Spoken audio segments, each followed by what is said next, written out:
السلام عليكم ورحمة الله وبركاته. بسم الله الرحمن الرحيم. بسم الله الرحمن الرحيم. الحمد لله رب العالمين، والصلاة والسلام على أشرف المرسلين وعلى آله وصحبه أجمعين. أما بعد. سورة الأنعام 95.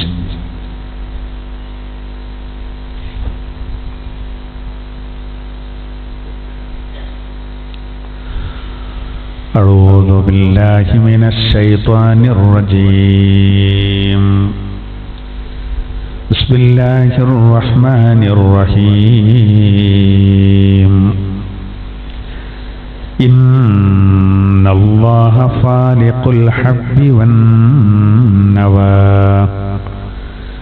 يخرج الحي من الميت ومخرج الميت من الحي ذلكم الله فأنا تؤفكون. فالق الإصباح وجعل الليل سكنا والشمس والقمر حسبانا ذلك تقدير العزيز العليم. وهو الذي جعل لكم النجوم لتهتدوا بها في ظلمات البر والبحر قد فصلنا الآيات لقوم يعلمون. وهو الذي أنشأكم من نفس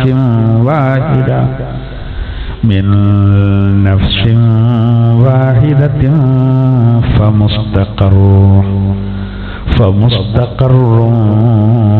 ومستودع قد فصلنا الآيات لقوم يفقهون. صدق الله العلي العظيم. ആദരണീയരായ മുഅ്മിനീങ്ങളെ, അല്ലാഹു സുബ്ഹാനഹു വ തആല അല്ലാഹുവിന്റെ പൊരുത്തത്തിലായിട്ട് ജീവിക്കാനും പൂർണ്ണ ഈമാനിലായി ഹിദായത്തിലായി മരിക്കാനും അല്ലാഹു നമുക്കെല്ലാവർക്കും തൗഫീഖ് നൽകട്ടെ. നമ്മുടെയും അതുപോലെ നമ്മുടെ മാതാപിതാക്കളുടെയും ഒക്കെ ജീവിതത്തിൽ വന്ന എല്ലാ തെറ്റുകളും അല്ലാഹു പുറത്തു തരട്ടെ. പരിശുദ്ധമായ ശഅബാനിൽ ബറക്കത്ത് ലഭിക്കുന്നവരിൽ നമ്മൾ ഉൾപ്പെടുത്തട്ടെ. വിശുദ്ധ റമദാനിനെ നല്ല രൂപത്തിൽ സ്വീകരിക്കാൻ അല്ലാഹു നമുക്കെല്ലാവർക്കും ഭാഗ്യം നൽകട്ടെ. ദുആ കൊണ്ട് വസിയത്ത് ചെയ്ത ഒരുപാട് ആളുകളുണ്ട്. എല്ലാവിധ പ്രയാസങ്ങളും അല്ലാഹു തആല തീർത്ത് റാഹത്ത് നൽകട്ടെ. ആമീൻ. സൂറത്തുൽ അൻആമിലെ 95 മുതലാണ് ഇൻഷാ അല്ലാഹ് ഇന്ന് നമുക്ക് എടുക്കാനുള്ളത്.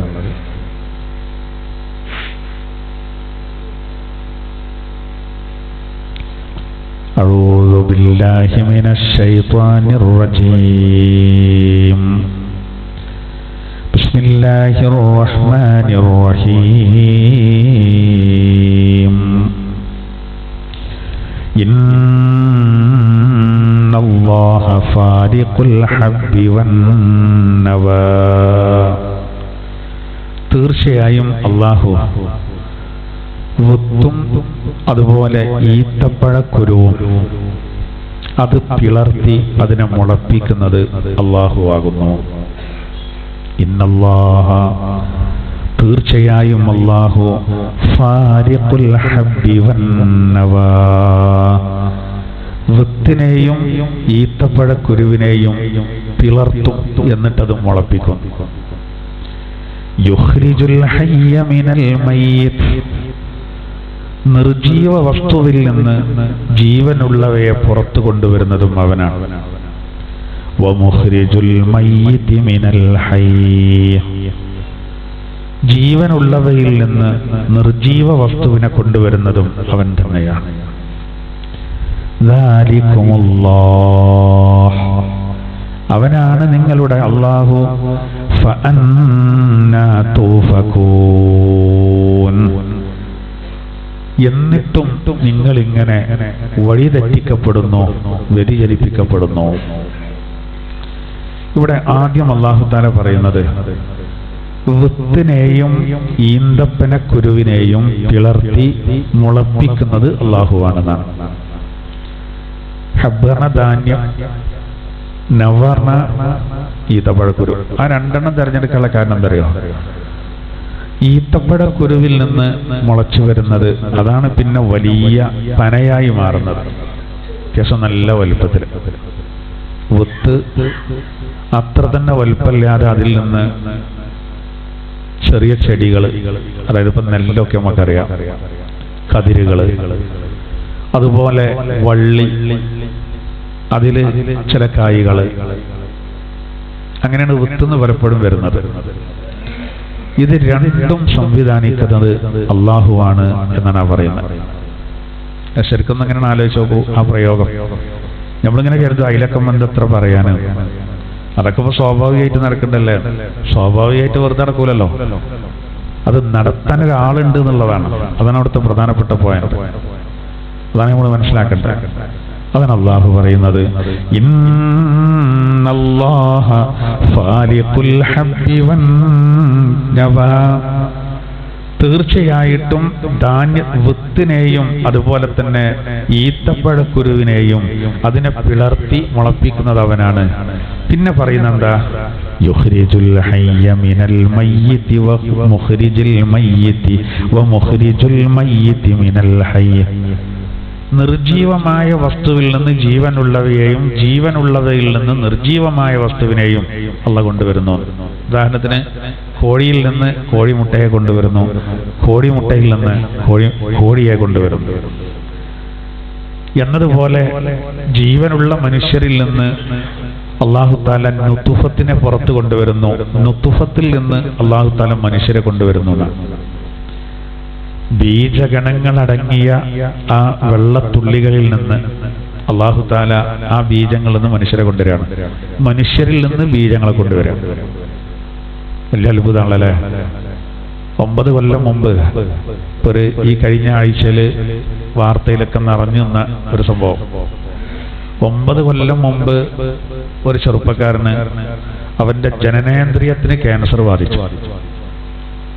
അപ്പോ ഡോക്ടർമാര് ഒരുപാട് ചികിത്സ അവരാ കുടുംബം നടത്തിയ അവസാനം അതെടുത്ത് ഒഴിവാക്കിയല്ലാതെ വേറെ വഴിയില്ല എന്നുള്ളിടത്ത് എത്തിയപ്പോ പിന്നെ അവന് കുട്ടികളുണ്ടാവില്ല, ഭാവിയിൽ രോഗം മാറി വിവാഹം കഴിച്ചാൽ പോലും. അപ്പൊ ഡോക്ടർമാരെന്ത് ചെയ്തു, ഈ ഓപ്പറേഷന്റെ മുമ്പ് അവന്റെ ബീജം കുറച്ചെടുത്തിട്ട് അതെന്ത് ചെയ്തു, ബീജ ബാങ്കിൽ സൂക്ഷിച്ചു, ഫ്രീസാക്കി വെച്ചു. അത് കഴിഞ്ഞ് വലിയ ചികിത്സ നടത്തി, ഓപ്പറേഷൻ ചെയ്തു, ഒഴിവാക്കി, ചികിത്സ തുടർന്നു. ആളിപ്പോ രോഗം മാറി. കഴിഞ്ഞ വർഷം ആ സഹോദരന്റെ വിവാഹം നടന്നു. പക്ഷെ കുട്ടികളുണ്ടാവില്ലല്ലോ. അപ്പോഴാണ് കുടുംബം ഓർത്തെടുക്കുന്നത്, ഓപ്പറേഷന്റെ മുമ്പ് ഇങ്ങനെ ബീജം എടുത്ത് അവിടെ നിന്ന് വെച്ചിനല്ലോ. ഇവര് 8 കൊല്ലത്തിന്റെ ശേഷമാണ് ഹോസ്പിറ്റലുമായി ബന്ധപ്പെടുന്നത്. അപ്പൊ സംഭവം ഉണ്ട് സാധനം. അങ്ങനെ അതിപ്പോ ഇയാളെ വിവാഹം കഴിച്ച പെണ്ണിൽ കുത്തിവെച്ച് വലിയ കുട്ടിയായി. 9ാമത്തെ വർഷമായി. കഴിഞ്ഞ വർഷം വിവാഹം കഴിഞ്ഞപ്പോൾ ഒരു കുട്ടിയായി. ആലോചിച്ച് നോക്കൂ. നമുക്ക് ഇതിൽ അത്ഭുതമല്ല. കാരണം എന്താ വെച്ചാല് അള്ളാഹുവിന്റെ കുദറത്താണ്. പടച്ച റബ്ബിന് കഴിയാത്തതായിട്ട് ഒരു സംഗതിയില്ല. എല്ലാം അള്ളാഹുവിന് കഴിയുന്ന കാര്യങ്ങളാണ്. അപ്പൊ ഇവിടെ അല്ലാഹു തആല പറയാണ്, ജീവനുള്ളവയിൽ നിന്ന് നിർജീവമായതിനെയും നിർജീവമായതിൽ നിന്ന് ജീവനുള്ളവയെയും സൃഷ്ടിച്ചത് അള്ളാഹുവാണ്. അതാണ് അള്ളാഹു, നിങ്ങളെ ദൈവം അതാണ്. ഫഅന്നാ തൂഫഖൂൻ. എന്നിട്ടും എന്തേ നിങ്ങൾ തെറ്റിക്കപ്പെടുന്നത്? എന്താണ് വീണ്ടും നിങ്ങൾ ഒരു നല്ല മാർഗത്തിൽ നിന്ന് വ്യതിചലിപ്പിക്കപ്പെടുന്നത് എന്തുകൊണ്ടാണ് എന്നാണ് അല്ലാഹു തആല ചോദിക്കുന്നത്. ഇത് സത്യത്തില് അല്ലാഹു അല്ലാതെ ഒരാൾക്കും ഇങ്ങനെ കഴിയില്ല, ഒരു ശക്തിക്കും കഴിയില്ല ഈ രൂപത്തിൽ. അതാണല്ലോ നമ്മൾ എപ്പോഴും ഓതുന്ന ഖുൽ ഹുവല്ലാഹ് സൂറത്തില് നമ്മൾ എന്താ പറയുന്നത്, അല്ലാഹു സ്വമദ്. അതിലതൊക്കെ അടങ്ങിയിട്ടുണ്ട്. അതായത് എല്ലാ കാര്യങ്ങൾക്കും നമുക്ക് റബ്ബ് വേണം. എന്നാൽ റബ്ബിനെ നിലനിൽക്കാൻ നമ്മൾ ആരെയും ആശ്രയിക്കേണ്ടതില്ല. അതാണ് ഖുൽ ഹുവല്ലാഹ് സൂറത്തിൽ ആ സ്വമദ് വന്നതാണ് അതിന്റെ വലിയൊരു മഹത്വം. ആ സ്വമദിന്റെ വ്യാഖ്യാനാണ് അല്ല സ്വമദാണെന്ന് പറയുമ്പോൾ അതിന്റെ തഫ്സീറാണ് ലം യലിദും വലം യൂലദും. അങ്ങനെ നമ്മളിങ്ങോട്ട് പഠിക്കുകയാണെങ്കിൽ അതിൽ തന്നെ ഒരുപാട് കാര്യങ്ങളുണ്ടാവും. മഹാനായ ഇബ്നു അബ്ബാസ് റളിയല്ലാഹു പോലത്തവർ അതിന് ഒരുപാട് വ്യാഖ്യാനം. നമ്മളിപ്പോൾ ഇങ്ങനെ അർത്ഥം വെച്ച് പോകുമ്പോൾ അല്ലാഹു തആല ധാന്യങ്ങളെ മുളപ്പിച്ചു എന്നൊക്കെ പറഞ്ഞു പോകുമ്പോൾ അതിൽ വലിയ സംഗതിയൊന്നും നമ്മൾ കാണൂല. പക്ഷേ അതിലടങ്ങി ഒരുപാട് വിഷയങ്ങളുണ്ട്. നോക്കൂ, അതായത് ധാന്യങ്ങളാകട്ടെ ഏതാവട്ടെ ചെറിയ ചെറിയ കാര്യങ്ങളാണെങ്കിലും അതിനൊക്കെ എന്ത് വേണം? അള്ളാഹുവിന്റെ സഹായം ഇല്ലാതെ ഒരു കാര്യം നടക്കൂല. പടച്ചോൻ ഈ പ്രകൃതിയിൽ ചിലതൊക്കെ സംവിധാനിച്ച് നമുക്ക് വലിയ അത്ഭുതം. ഇപ്പൊ തമാശ രൂപത്തിൽ എനിക്ക് തോന്നിയൊരു കാര്യമുണ്ട്. അതായത് ഒരു ടറഫ്, ആ ടറഫിലെ രാത്രി കളി അത് നിർത്തിവെച്ചിട്ടുണ്ട്. പരാതി കൊടുത്തതാണ്. എന്താ കാരണം? കൃഷിയൊക്കെ ഉറങ്ങാൻ കഴിയണില്ല എന്ന് പറഞ്ഞു. ഈ കൃഷിക്ക് ഉറങ്ങാൻ കഴിയണില്ല എന്ന് പറഞ്ഞപ്പോ ഞാൻ ആദ്യം ഇന്നെ കുതിരാക്കി പറഞ്ഞാ കരുതിയേ. നമ്മൾ ഈ രാത്രി കളിക്കൊക്കെ എതിരായി പറയുമ്പോൾ നമ്മളെ ശരിയാക്കി പറഞ്ഞാ കരുതിയത്. കാരണം നമുക്ക് കൃഷിയോട് ബന്ധമില്ല. അപ്പൊ നോക്കുമ്പോൾ സംഭവം സത്യമാണ്.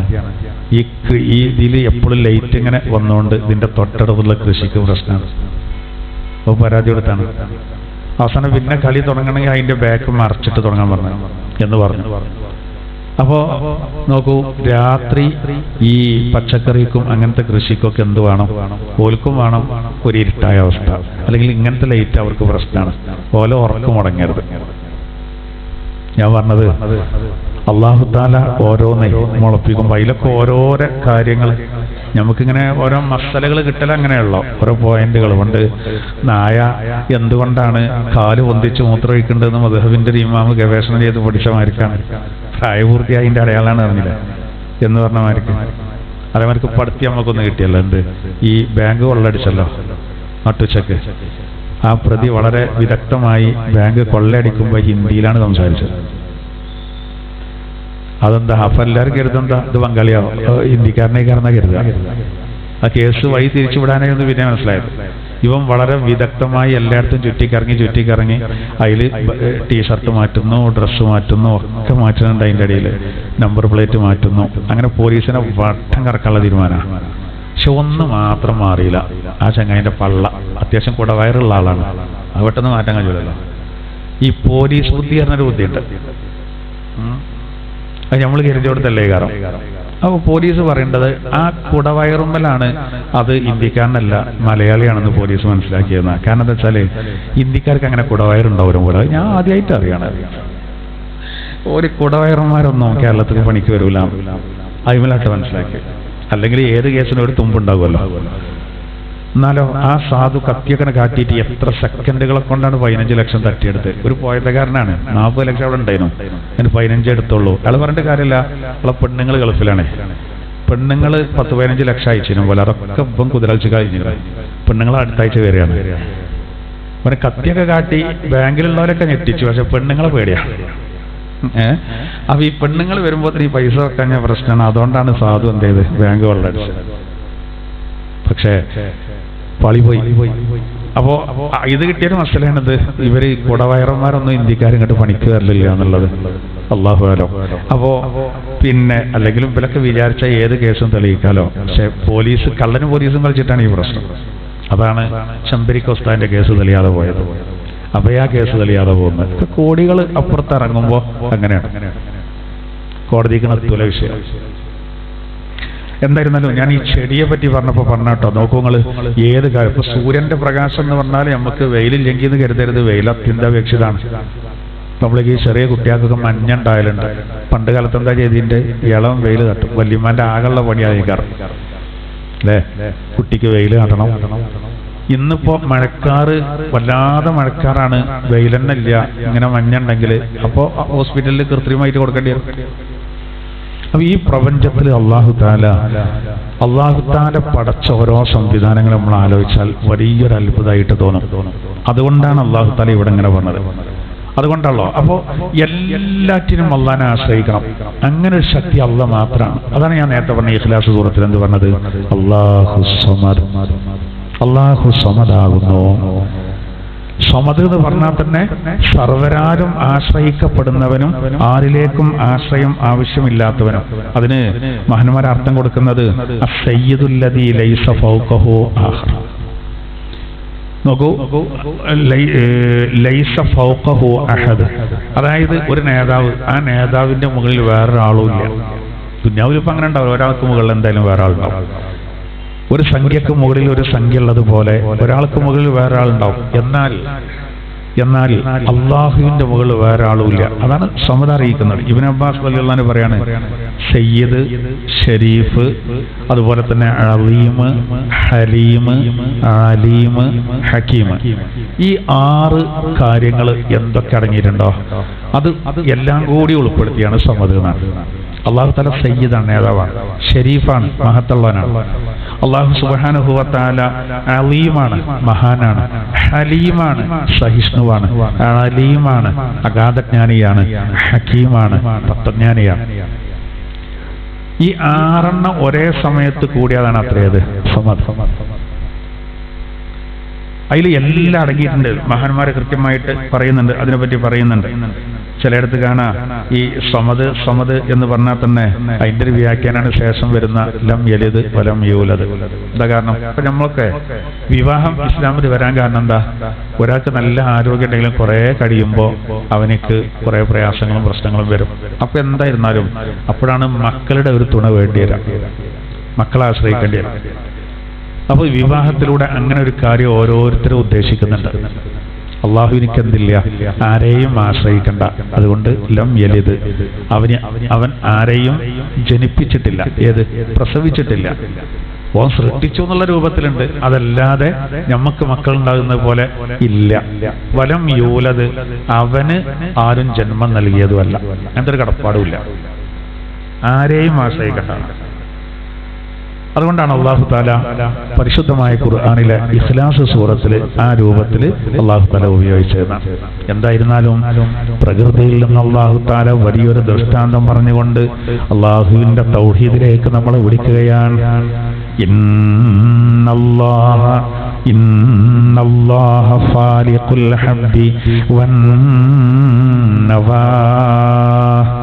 വൃത്തിനെയും അതുപോലെ ഈന്തപ്പനക്കുരുവിനെയും പിളർത്തി അതിനെ മുളപ്പിച്ചത് അള്ളാഹുവാകുന്നു. നമ്മളെ കൊണ്ട് കഴിയൂല. നമ്മളെ കൊണ്ട് ഇപ്പൊ ഖുർആനിൽ ഒരായത്തിൽ പറയുന്നുണ്ട്, നിങ്ങൾക്ക് ഈന്തപ്പനക്കുരുവിനെ ചുറ്റി നിൽക്കുന്ന ഒരു പാടുണ്ട്, വെള്ളപ്പാട. അത് സൃഷ്ടിക്കാൻ അള്ളാഹു അല്ലാത്ത വേറെ ഏതെങ്കിലും ഒരു ദൈവത്തെ കൊണ്ട് കഴിയുമോന്ന് ഖുർആനിൽ വെല്ലുവിളിക്കുന്നുണ്ട്. കഴിയൂല. അത് അറബികളോട് പ്രത്യേകം കാരണം കാരണം എന്താ വെച്ചാല് അവർക്ക് ഈത്തപ്പഴത്തിനോട് നല്ല ബന്ധമാണ്. ഈത്തപ്പഴത്തിനോട് അവർക്ക് നല്ല ബന്ധാണ്. അപ്പൊ അതുകൊണ്ട് അത് പറയുമ്പോൾ അവർക്ക് വേഗം മനസ്സിലാവും. ഒട്ടകത്തെ പറ്റി പറയാൻ കാരണം അത് തന്നെയാണ്. ഒട്ടകത്തെ പറ്റി പറഞ്ഞാൽ അവർക്ക് വേഗം മനസ്സിലാവും. അവരോട് നല്ലോണം ബന്ധപ്പെട്ടൊരു കാര്യമാണ്. ഇന്നിപ്പോ കുട്ടികളോടൊക്കെ പറയുകയാണെങ്കിൽ നിങ്ങളിപ്പോ ഒട്ടകത്തിലേക്ക് നോക്കുന്നില്ല എന്ന് പറയേണ്ടതിന് പകരം നിങ്ങൾ മൊബൈലിലേക്ക് നോക്കുന്നില്ല എന്ന് ചോദിച്ചാൽ മതി. അതിനേക്കാളും ഏറ്റവും ബന്ധം അതിനോടായിരിക്കും ഏറ്റവും ബന്ധം ഒരു മൊബൈൽ കിട്ടിയാൽ. അപ്പോൾ കൂടുതൽ ബന്ധമുള്ള ചോദിക്കുമ്പോൾ അതിനെപ്പറ്റി പറയുമ്പോൾ മനസ്സിലാവും. അതുകൊണ്ടാണ് ഇവിടെ പ്രത്യേകം അത് പറഞ്ഞത്. പിന്നെ 2 തലങ്ങളാണ്. ബടാ വൃക്ഷങ്ങളെ നമ്മൾ കാണുന്നുണ്ട്. അതൊക്കെ ഇതുപോലെ ചെറിയ ഒരു ധാന്യം, ഒരു വിത്ത്, ഒരു കുരു, അതൊക്കെ മുളച്ചുണ്ടായതാണ്. മനസ്സിലാക്കണം. വലിയ പിലാവും ഇതൊക്കെ നമ്മൾ കാണുന്നുണ്ടല്ലോ, ഒക്കെ അങ്ങനെ ഉണ്ടായതാണ്. അപ്പൊ എല്ലാം അതിന്റെ പരിധിയിൽ പെട്ടു. പിന്നെ ജീവനുള്ളവയെയും ജീവനില്ലാത്തവയെയും പുറത്തു കൊണ്ടുവരുന്നത്, അതിലൊക്കെ നമുക്ക് ആ ചിലപ്പോൾ വലിയ വൈരുദ്ധ്യം തോന്നിപ്പോ ഓരോ കാര്യങ്ങളിലും. പക്ഷെ എല്ലാം അടങ്ങിയ വിഷയങ്ങൾ നോക്കുക, എല്ലാ കാര്യങ്ങളും. അതാണ് അല്ലാഹു പറയുന്നത്. ഇങ്ങനെയൊക്കെ പറഞ്ഞെടുത്തിട്ടും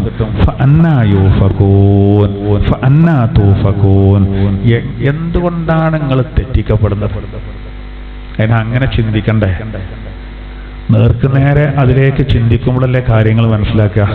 ഇപ്പോ പിന്നെ ജൂതന്മാരെ പറ്റി പറഞ്ഞെടുത്ത് പറയുന്നുണ്ട്, അൽ-ബഖറയിൽ പറയുന്നുണ്ട്. യഹൂദികൾ പറയും എന്ത്, നസ്വാറാക്കളൊന്നുമല്ല. നസ്വാറാക്കൾ പറയും യഹൂദികളൊന്നുമല്ല. എന്നിട്ട് അള്ളാഹു കളിയാക്കി പറയുന്നുണ്ട്, ഒലക്ക് ഗ്രന്ഥം നല്ലോണം പാരായണം ചെയ്യുന്നവരുമാണ്. ഗ്രന്ഥപാരായണം ഒലക്കെ നടത്തുന്നുണ്ട്. പക്ഷെ ഈ ജാതി പൊട്ടത്തര പോലും പറയണുണ്ട്. കാരണം ഇഞ്ചിയിൽ ശരിക്ക് പിന്നെ വന്ന ക്രിസ്ത്യാനികള് യഹൂദികളൊന്നും അല്ല എന്ന് പറയാണ്.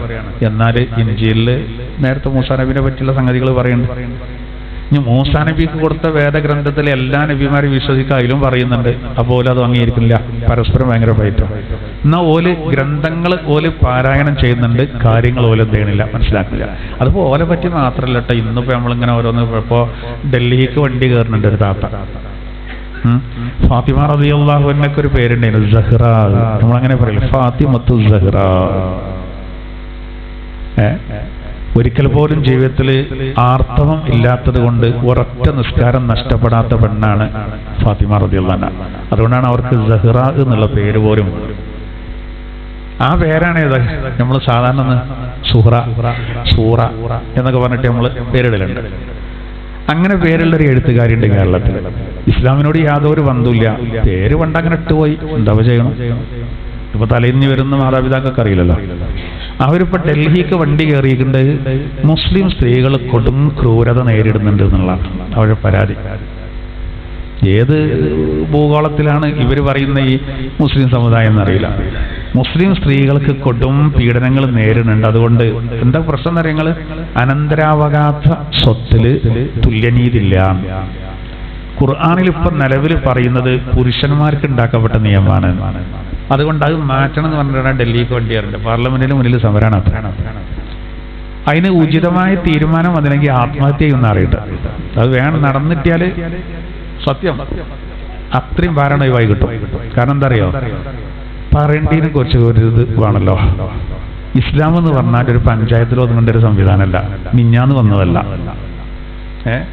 അനേകായിരം കോടി ആളുകൾ കൊണ്ട് നടക്കുന്ന ഒരു സംവിധാനം. അതും ഖുർആൻ വളരെ സ്പഷ്ടമായി പറയുന്നൊരു കാര്യം. ഈ നഴ്സറി കുട്ടികൾ വാശി പിടിക്കും പോലെ ചെറിയ കുട്ടികൾ, അതിന് താഴെയുള്ള കുട്ടികൾ ചിത്താന്തം കാണിക്കുമ്പോൾ പോവുകയാണെങ്കിൽ അതിനൊക്കെ എന്താ നമ്മൾ പറയാം. നമ്മളാരെങ്കിലും ഇവരെ നിർബന്ധിക്കണുണ്ടോ? അവരെ മുതൽ അവരുടെ കുട്ടികൾക്ക് അവർക്ക് ഇഷ്ടം പോലെ കൊടുക്കാലോ. അത് കൊടുക്കണ്ടെന്ന് പറയണില്ലല്ലോ, ആരും പറയണില്ല, ഇസ്ലാം പോലും പറഞ്ഞില്ല. പക്ഷെ ഓരോ നിയമം വെക്കുമ്പോൾ അതിനൊരു മാനദണ്ഡം ഉണ്ടാവും. 3 കാര്യം മാറ്റണം എന്നാണ് ഇപ്പോൾ ആവശ്യപ്പെടുന്നത്, നിയമം കൊണ്ടുവരണം. ഖുർആനിലിപ്പം നിലവിൽ നിസാ സൂറത്തിൽ പറയുന്നത് ആണുങ്ങൾക്ക് വേണ്ടി ഉണ്ടാക്കപ്പെട്ടാണെന്ന് പറയുന്നത്. എത്ര അന്തം വേണ്ട, അന്തം വേണ്ട. അതായത് ഒരാൾ മരിച്ചു, അയാൾക്ക് ആകെയുള്ളതൊരു പെൺകുട്ടിയാണ്, ആകെയുള്ളതൊരു പെൺകുട്ടിയാണ്. എന്നാൽ അയാളെ മുതലിൽ പകുതി ആ പെൺകുട്ടിക്ക് കിട്ടും, പകുതിയുള്ളൂ, മുഴുവൻ കിട്ടൂല. ഇവള് പറയുന്നത് എന്താ വെച്ചാൽ ബാക്കി പുറത്തുക്ക് പോകല്ലേ, പുറത്തുക്കൊക്കെ കണ്ട അണ്ണന്മാർക്കും ബംഗാളിയാക്കൊക്കെ കൊടുക്കുക തോന്നിപ്പോയി പറഞ്ഞ കേട്ടാല്. ഒരു സ്വാർത്ഥതയുള്ളത് പുറത്തേക്കെല്ലാം ഉണ്ട്. പെൺകുട്ടികൾ മാത്രമാവുമ്പോ ആ മുതല് വേറെ അവരുടെ അനന്തരാവകാശി കൂടി നിശ്ചയിക്കാൻ കാരണം എന്താ പറയുക, ഇവരുടെ ഒരു അനുഗമനം ഉണ്ടാകാനാണ്. അതിൽ ഒരുപാട് തത്വങ്ങളുണ്ട്.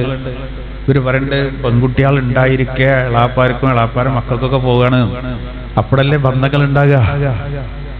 ഇനി ഒരാൾക്ക് ഒന്നിലധികം പെൺകുട്ടികൾ മാത്രമാണെങ്കിൽ 2 ഭാഗമാണ് അവർക്കുണ്ടാകുക, 1 പുറത്തു പോകും. ആൺകുട്ടികളും പെൺകുട്ടികളും ഉണ്ടെങ്കിൽ പിന്നെ ആ വിഷയം വരുന്നില്ല, അവിടെ പെണ്ണിന്റെ ഇരട്ടി ആണിന് എന്നുള്ള രീതിയിലേക്കാണ്. ഇതാണ് ഇപ്പൊ ഖുർആൻ പറയുന്നത്.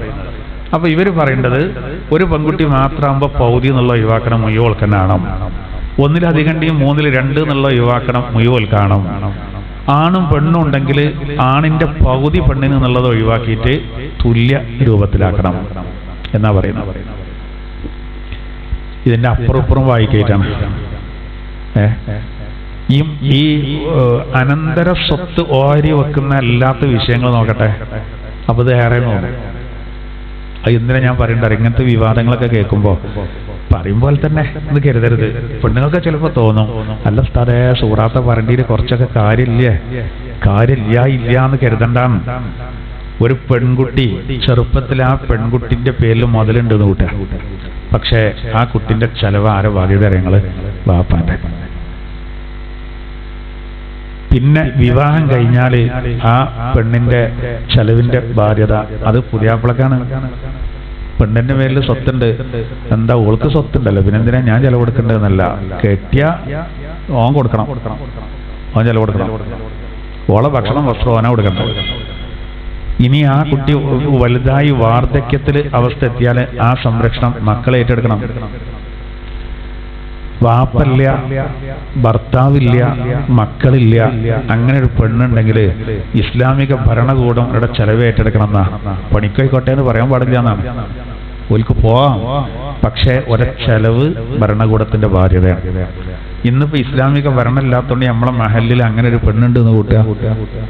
അവർക്ക് വാപ്പല്ല, ഭർത്താവില്ല, മക്കളില്ല, ആരുമില്ല, അങ്ങനത്തെ ഒരു വിധവ ഉണ്ടെങ്കിൽ മഹല്ല് ജമാഅത്തിന്റെ ഉത്തരവാദിത്തമാണ്, മുസ്ലിം സമുദായത്തിന്റെ കടമയാണ്. അവർക്കൊരു കുറവും വരരുത്. എന്താണ് ഇസ്ലാം പഠിപ്പിക്കുന്നത്? അങ്ങനെ പുരുഷനെ പറ്റി അവിടെ പറയണില്ല. അങ്ങനെ നോക്കുമ്പോൾ നിങ്ങൾ ആലോചിച്ച് നോക്കൂ, ഇപ്പോൾ ഓൽക്ക് കിട്ടുന്ന വിഹിതം തന്നെ ധാരാളമാണല്ലോ.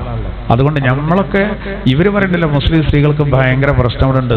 ഏത് മുസ്ലിം സ്ത്രീകളിലെ ഇനിയിപ്പോ ഒരു കുടുംബത്തിൽ തോന്നുകയാണ് പിന്നെ ഇത് പറ്റൂല,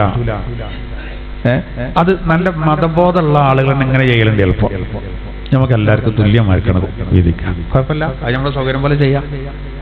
മറ്റൊരു പൊരുത്തപ്പെട്ടാൽ മതി, ആണുങ്ങൾ പൊരുത്തപ്പെട്ടാൽ മതി. ഈ എത്ര മുതൽ പെൺകുട്ടികൾ മാത്രമുള്ള അടുത്ത് എളാപ്പാർക്കോ എളാപ്പര മക്കൾക്കോ പോണ്ട, അവരത് ഒഴിവാക്കി അത് ഓരോ പേരിൽ തന്നെ ആയിക്കോട്ടെ എന്ന് പറയുന്നത്. അല്ലല്ല, അധികം അങ്ങനെയല്ല ചെയ്യൽ. എന്താ അവര് കാണാത്ത? ഞാൻ മനസ്സിലാക്കിയെടുത്തോളം പലയിടത്തും ഈ ആണിന്റെ പകുതി പെണ്ണിനെന്ന് പറയുമ്പോ എനിക്കറിയാം കുറെ ഫാമിലി, അവിടെയൊക്കെ പെണ്ണുങ്ങൾ പറയേണ്ട എന്താ അറിയോ, ഇന്നെ കെട്ടിക്കാനും മറ്റൊക്കെ ചെലവാക്കിയിരുന്ന എന്റെ ആങ്ങളാരാണ്, കഷ്ടപ്പെട്ട്. അതുകൊണ്ട് എനിക്ക് മുതൽ വേണ്ടാന്ന് പറഞ്ഞത് എനിക്കറിയാം, നമുക്കറിയാം.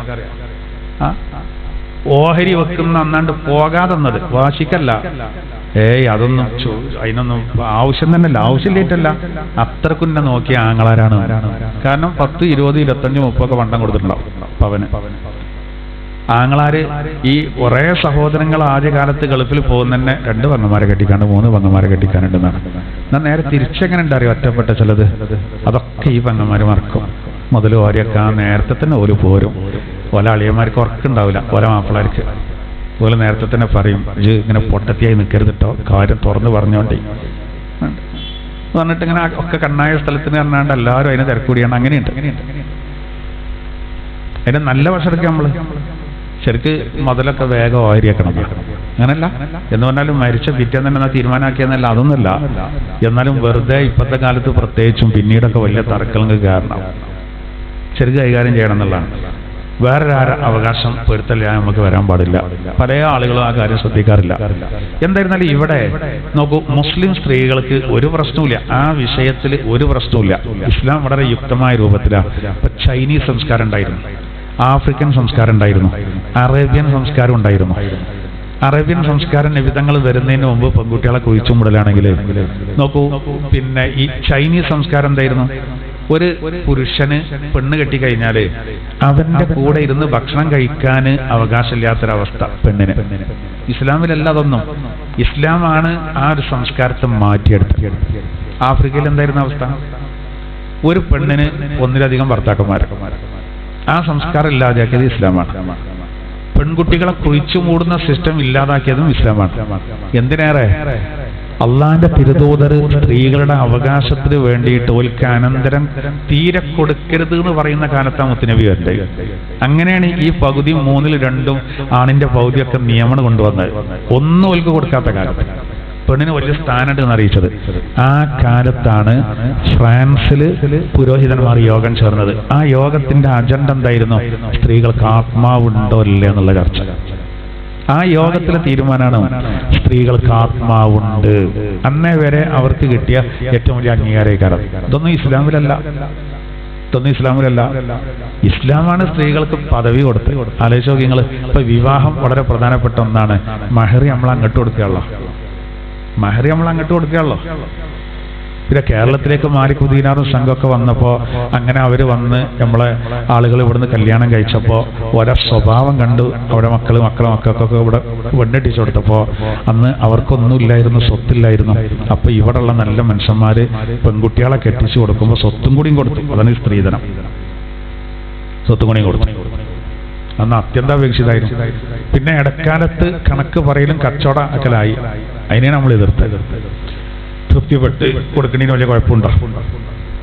ഇപ്പോൾ ഒരു 10-35 കൊല്ലമൊക്കെ അപ്പുറത്ത് ആലോചിച്ച് നോക്കി, ഒരു റമദാൻ വരിക പറഞ്ഞാൽ അതിൻ്റെ അടി കല്യാണം കഴിഞ്ഞ് പുതിയാപ്പിള്ളാർ എന്തൊരു സന്തോഷത്തിലേക്ക് ഇറങ്ങും. അപ്പം കുറേ കടം വാങ്ങിക്കും, എന്തിന് കരുതിയിട്ട് നോമ്പ് തക്കാരത്തിന് കിട്ടുന്ന എത്തിയിട്ട് ഒക്കെ പോയല്ലോ തന്നെ അവിടെ നിന്നൊക്കെ കടം വാങ്ങും, തക്കാരത്തിന് കിട്ടിയത് തരണ്ട കേട്ടോ.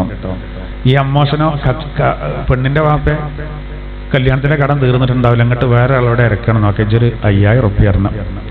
കാരണം 50 വാങ്ങും കൊടുത്തല്ല 5000 കൊടുക്കണം എന്നാണ് അത്ര അങ്ങനത്തെ കണക്ക്. വാങ്ങൂലേ കാരണം എന്നാണ് കരുതേണ്ടത്, വാങ്ങിയില്ലെങ്കിൽ ഞാൻ അപ്പം തന്നെ കൊടുക്കുന്നുണ്ട് കേട്ടോ. അപ്പൊ ഈ പാവം മനുഷ്യന്റെ മനസ്സിലെന്തേ കാരണം ചങ്ങായി വാങ്ങാക്കട്ടെ വാങ്ങാക്കട്ടെ വാങ്ങാക്കട്ടെ എന്നല്ലേ. അങ്ങനെ ഇത് കവറിലാക്കി കൊടുക്കുമ്പോൾ ഓൻ ഫോർമാലിറ്റിക്ക് വേണ്ടി എന്നറിയും വെറുതെ. അപ്പൊ ഇയാളും പറയുന്നു എന്താ അല്ല എന്ന് പറഞ്ഞാണ്ട് പറയാൻ നിൽക്കല്ലേ, ചാടി ഊണ് വാങ്ങാൻ ഓൻ. കാരണം എന്താ വെച്ചാൽ ഓനെ അന്നത്തെ മോട്ടോർ സൈക്കിളിന്റെ ടയർ മാറ്റാൻ അത് കിട്ടിയിട്ടാണ് കത്തിക്കാണ്. എന്നിട്ട് ഇയാളാ പൈസ കൊടുത്തതിന്റെ ശേഷം പെണ്ണുങ്ങളോട് ചെന്നിട്ട് പറയാം പോയിട്ടോ. ഓല് തമ്മിൽ ആദ്യം ചർച്ച ചെയ്തേക്കും, വാങ്ങിയില്ലെങ്കിൽ നമുക്ക് അപ്പം തന്നെ കൊണ്ടേ കൊടുക്കാം, കഴിഞ്ഞ് വേറെ ഒന്നിക്കും തിരിക്കണ്ട കേട്ടോ. ഏതായാലും നിങ്ങൾ കൊടുത്തോക്കി പെണ്ണുങ്ങൾ. പടച്ചവൻ ഇങ്ങോട്ട് ഈ ചങ്ങായി ഉസറും മുളിയില്ലാതെ വാങ്ങിക്കൊണ്ടുപോയി. ഇയാളെ മനസ്സിലെന്തേ കാര്യങ്ങൾ ആലോചിച്ച് അങ്ങനെ കാലം കഴിഞ്ഞു പോയിട്ടോ. അങ്ങനെ കാലം കഴിഞ്ഞു പോയി. ഇതിൽ നല്ല വശമുണ്ട്. ഏതോ ഒരു മുതലാളി പിന്നെ മരുവാൻ കുറച്ച് ബുദ്ധിമുട്ടായി കാരണം റമദാനൊക്കെ എഴുതി കണത്തിൽ കൊടുത്താണ്. അങ്ങനെ കൊടുക്കുന്നുണ്ടോലോ പറഞ്ഞാണ്ട് പിന്നെയുള്ളത് ഇങ്ങനെ ആകെ കീഴ്വഴക്കാണ്ട് അങ്ങനെയുള്ള ആവട്ടെ. അങ്ങനെ അതിൽ നല്ല വശങ്ങളും മറ്റൊക്കെ ഉണ്ടാവും. നമ്മളാണ് ചിലപ്പോൾ ചീത്ത ഉണ്ടാക്കുന്നത്.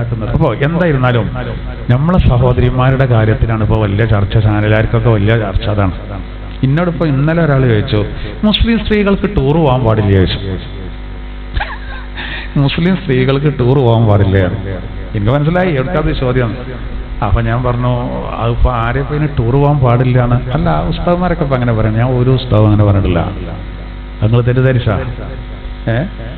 എൻ്റെ ഉമ്മനോട് ഞാൻ ചോദിച്ചൊരിക്കേ, ഉമ്മങ്ങൾക്ക് കടൽ കാണാൻ പൂതിയുണ്ടോ ചോദിച്ചു. അപ്പൊ ഉമ്മ പൂതിയൊക്കെ ഉണ്ട് കാരണം ഉമ്മക്ക് വീട്ടിൽ തന്നെ നടക്കാൻ പറ്റുക, വാക്കറ് വേണം എന്നാ നടക്കും. എന്നമ്മ നമുക്ക് പോകാം കടലൊന്ന് കാണിച്ചാൽ. ഞാനും എൻ്റെ പെണ്ണുങ്ങളും എൻ്റെ ഉമ്മനെ കൂട്ടിക്കാണ്ട് ഞങ്ങൾ എന്ത് ചെയ്തു, ഒരു ദിവസം രാവിലെ പോയി സുബൈസ്കരിച്ചതിന്. നിങ്ങൾക്ക് സുബൈക്കൊരു ഒഴിവുണ്ടായിരുന്നു. രാവിലെ പോയി നേരെ കോഴിക്കോട് കടപ്പുറത്ത് പോയി. ഒരാണില്ല. പിന്നെ അന്യ ആണുങ്ങളിട്ട് ഇടപെടാനത്തിന് 4 കാക്കച്ചികൾ കേക്കാരനങ്ങോട്ട് ഇവിടെ മണ്ടുണ്ടെന്നല്ലാതെ അവിടെ വേറൊന്നും എത്തിയിട്ടില്ല. അതിൻ്റെ മുമ്പ് കടലൊക്കെ വിശാലമായിട്ട് കണ്ട് വരക്കെ പോയി ഒന്ന് സിയാർത്തും ചെയ്ത് റാഹത്തായിട്ട് തിരിച്ചു വന്നു. ഉമ്മാക്ക് ഭയങ്കര റാഹത്തായി. എന്താ പറയുന്ന കുഴപ്പം? അവർ തെറ്റിദ്ധരിപ്പിക്കുകയാണ്.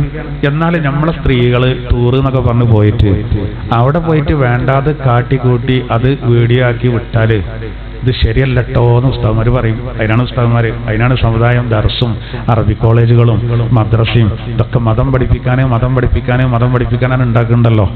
അപ്പോൾ അത് പറയേണ്ടി വരും. അത് പറയുമ്പോൾ സാധാരണക്കാരെ ഒപ്പം കട്ടക്ക് നിൽക്കണം. പറയേണ്ടവർ പറഞ്ഞോട്ടെ. ആൾക്കാർ പറയും ഇവർക്കനുസരിച്ചിരിക്കാൻ പറ്റും. അപ്പൊ നേരത്തെ പറഞ്ഞ സ്ത്രീ പറഞ്ഞു തല മറക്കണം എന്ന് ഖുർആനിലെ എവിടെയില്ല. വല്ലാത്ത വടായല്ലേ.